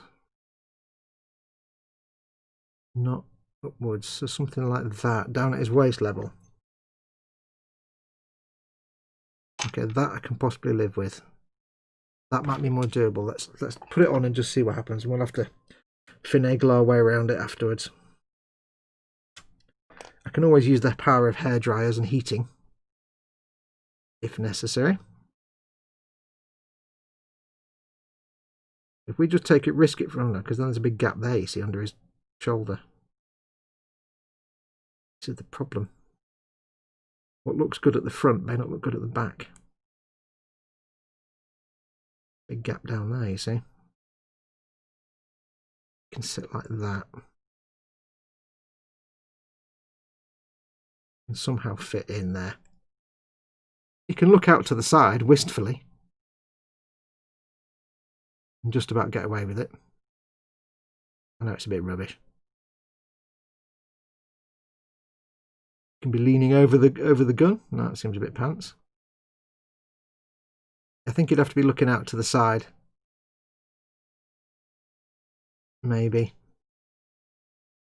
I'm really not sure what to do with that. Because he's also got this bit that needs to go on there.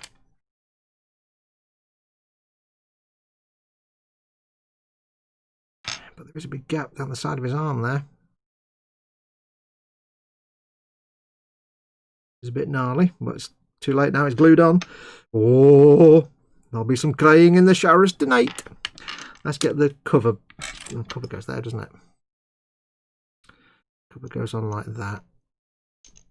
Let's get the cover on. Do do do do do do do do do do do do.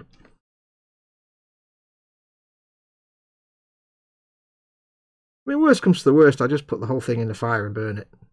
Not the end of the world, is it? Now, worst comes to the worst, I just glue the hatch shut. Yeah, that'd be money well spent. Because I can just put the hatch, I can't even put the hatch on now. Oh well, never mind. We have no choice, there's no going back now. For us, Tommy, the war is over. I don't know if that's the right hatch. Is it supposed to be that hatch? Ooh, burpulations. I don't know. I'm just making it up as I go along. Let's just get the hatch on. We'll use the fast setting glue.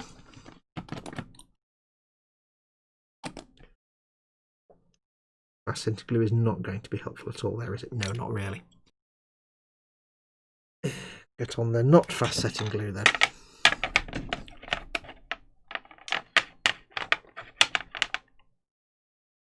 Here's the difficulty with these hatches. Getting the things to stick.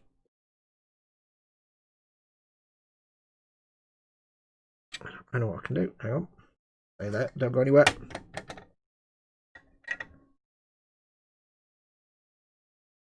Wait, because I haven't trimmed that yet.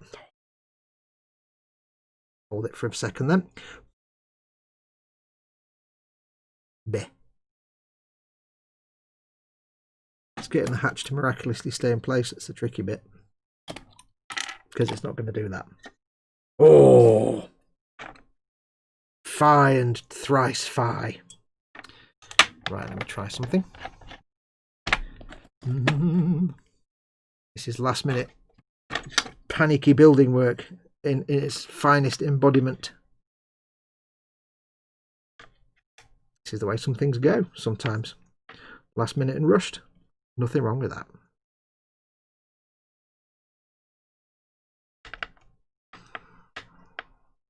You need to trim this plastic card back, so let's do that now.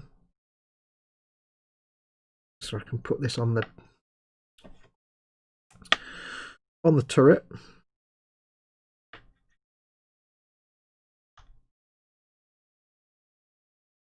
Let's trim it back. Yep. Yep. That should now fit on the turret, hopefully. Yes. No, not quite. Oh.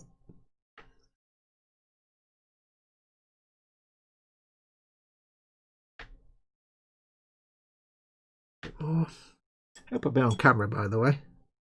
When I'm doing stuff like this, I kind of end up almost forgetting that I'm doing a live stream. Because I'm too busy doing the fatarsing. Also, I'm trying to desperately not knacker the breakable resin stubber. Right, there we go, that's on. So what I can do now is come back with the fat glue.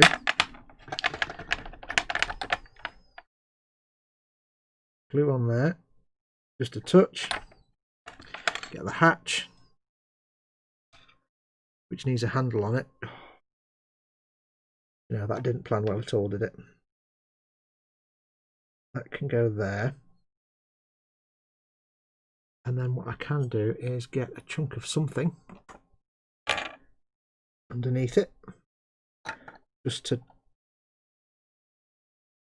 lock it in place. There we go. Just something to stop it moving. Perfect.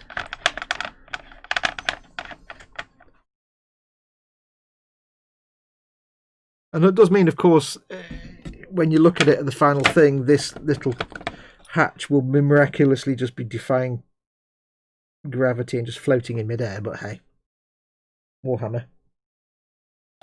Right, so we'll leave that. I'm not going to touch that now for 5. They haven't glued the actual turret in place. That's just sat there. That's not glued in place at all yet. I'm really not sure what I'm going to do with the dude. Not really sure at all. With his now bizarre arm pose. I'll figure something out. I don't know. No, I'm not quite on camera now. I do apologise. I can have him facing backwards. So that would work. He's like facing backwards, looking that way. But he just kind of stops there. I'd have to make sure I painted in there black. But he does just kind of stop. Which is weird. And if I hadn't put that little piece of plastic in there, he'd just be floating in midair. You can see if I put him like this, he can kind of be looking backwards a bit. But if you look on the other side, he just kind of stops. A bit pants really, but hey, what can you do? It's better than having nothing at all. We'll take him out there because I need that just to sit and dry for now. So yeah, I can't say I'm all that enamoured of that one. I like it for the commander figure, and I would potentially in the future get that set again just for that commander figure. But it's an expensive way of having one dude. I do like having figures in my tanks rather than just closed hatches. That looks good. That does look good. Yes. Anyway, it's 6:05. I need to go away now, make the dinner. So I'm going to leave that to dry for a little while. I'll do some thin CA glue. Blue tack him, says Lynn Dipple. Yeah. The difficulty with blue tack and stuff, though, I know I did it to test it, but the difficulty is it makes him a little higher. Logic says bit of blue tack and you can start testing fitments. You can do, but it means things aren't quite as close together as they would be, so you can never get a true idea if something will fit. You just get a rough idea if something will fit. But it's a good idea. It's still a good idea. Ping, bend, slap, break. Yes, let's put that back on there. There we go. You just stay there. Just stay there. Stay in position. Stay on target. That'll lock into place eventually. It just needs the glue to set, that's all. Eventually. There we go. That'll do. It'll lock in place. Anyway. That's how I roll. Looks great, Fox. Thank you very much. Me close the hatches all the way, says EC Ido. Yeah, but I like painting the dudes. I gouged a chunk of finger with a chisel blade and just super glued it with some napkin, fixed it right up. Lovely. But that's what super glue was originally invented for. Was a quick way to seal wounds on the battlefield. But not all super glues are good for that. Some super glues are fine. The medical super glue is actually designed for that because it breaks down. But super glue like this isn't actually great for that because when it breaks down into little tiny shards and they get into your bloodstream. So don't necessarily, it's true, but you can't just use any old super glue for medical purposes if you've got a choice. Plus the turret in the gunner spot, turret tree even, yeah. You've got trees everywhere, guns everywhere.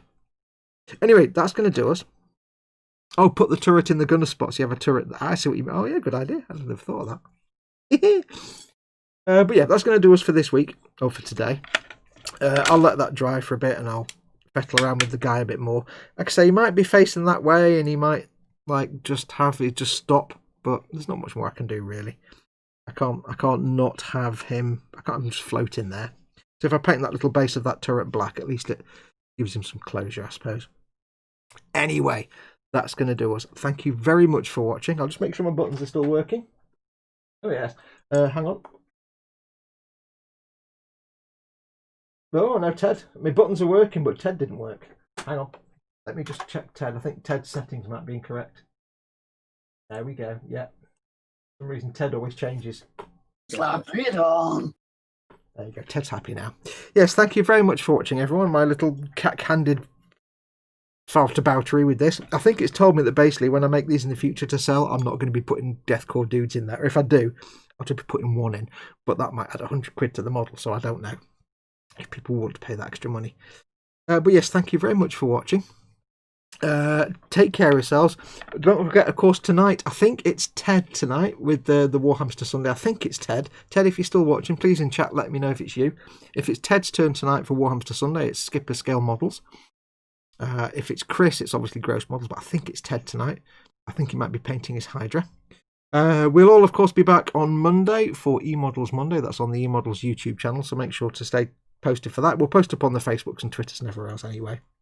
So do stay tuned for that. I will try and get some work done during the week on the Tabletop Trauma Centre Lehman Russ. I will try my best. I really will, to get some done, hopefully. I'll see you, of course, next Friday and Saturday for the video gaming stuff, and next Sunday we'll get I think there's a tiny little bits of stuff to do on here, like ladders and things, and then we're done. So we'll finish this off. And then we will crack on with, I think, the Land Raider Crusader that my brother got me for Christmas. Maybe crack on with that. Well, that's going to do me. So thank you very much for watching. Take care of yourselves. Until next time, go make something awesome like this. Go be awesome. Slap it on. Of course, remember, if you're working with resin, use a mask and wet sand. Avoid the dust. I shall say, take care of yourself. Stay tuned for good stuff. Lynn Dipple says Fred's on next Modelers United. Yep, go and watch Modelers United as well. I don't think Dad's doing a live stream tonight, so he normally does it in between stream. Anyway, I'll shut up. Take care of yourselves. Adios.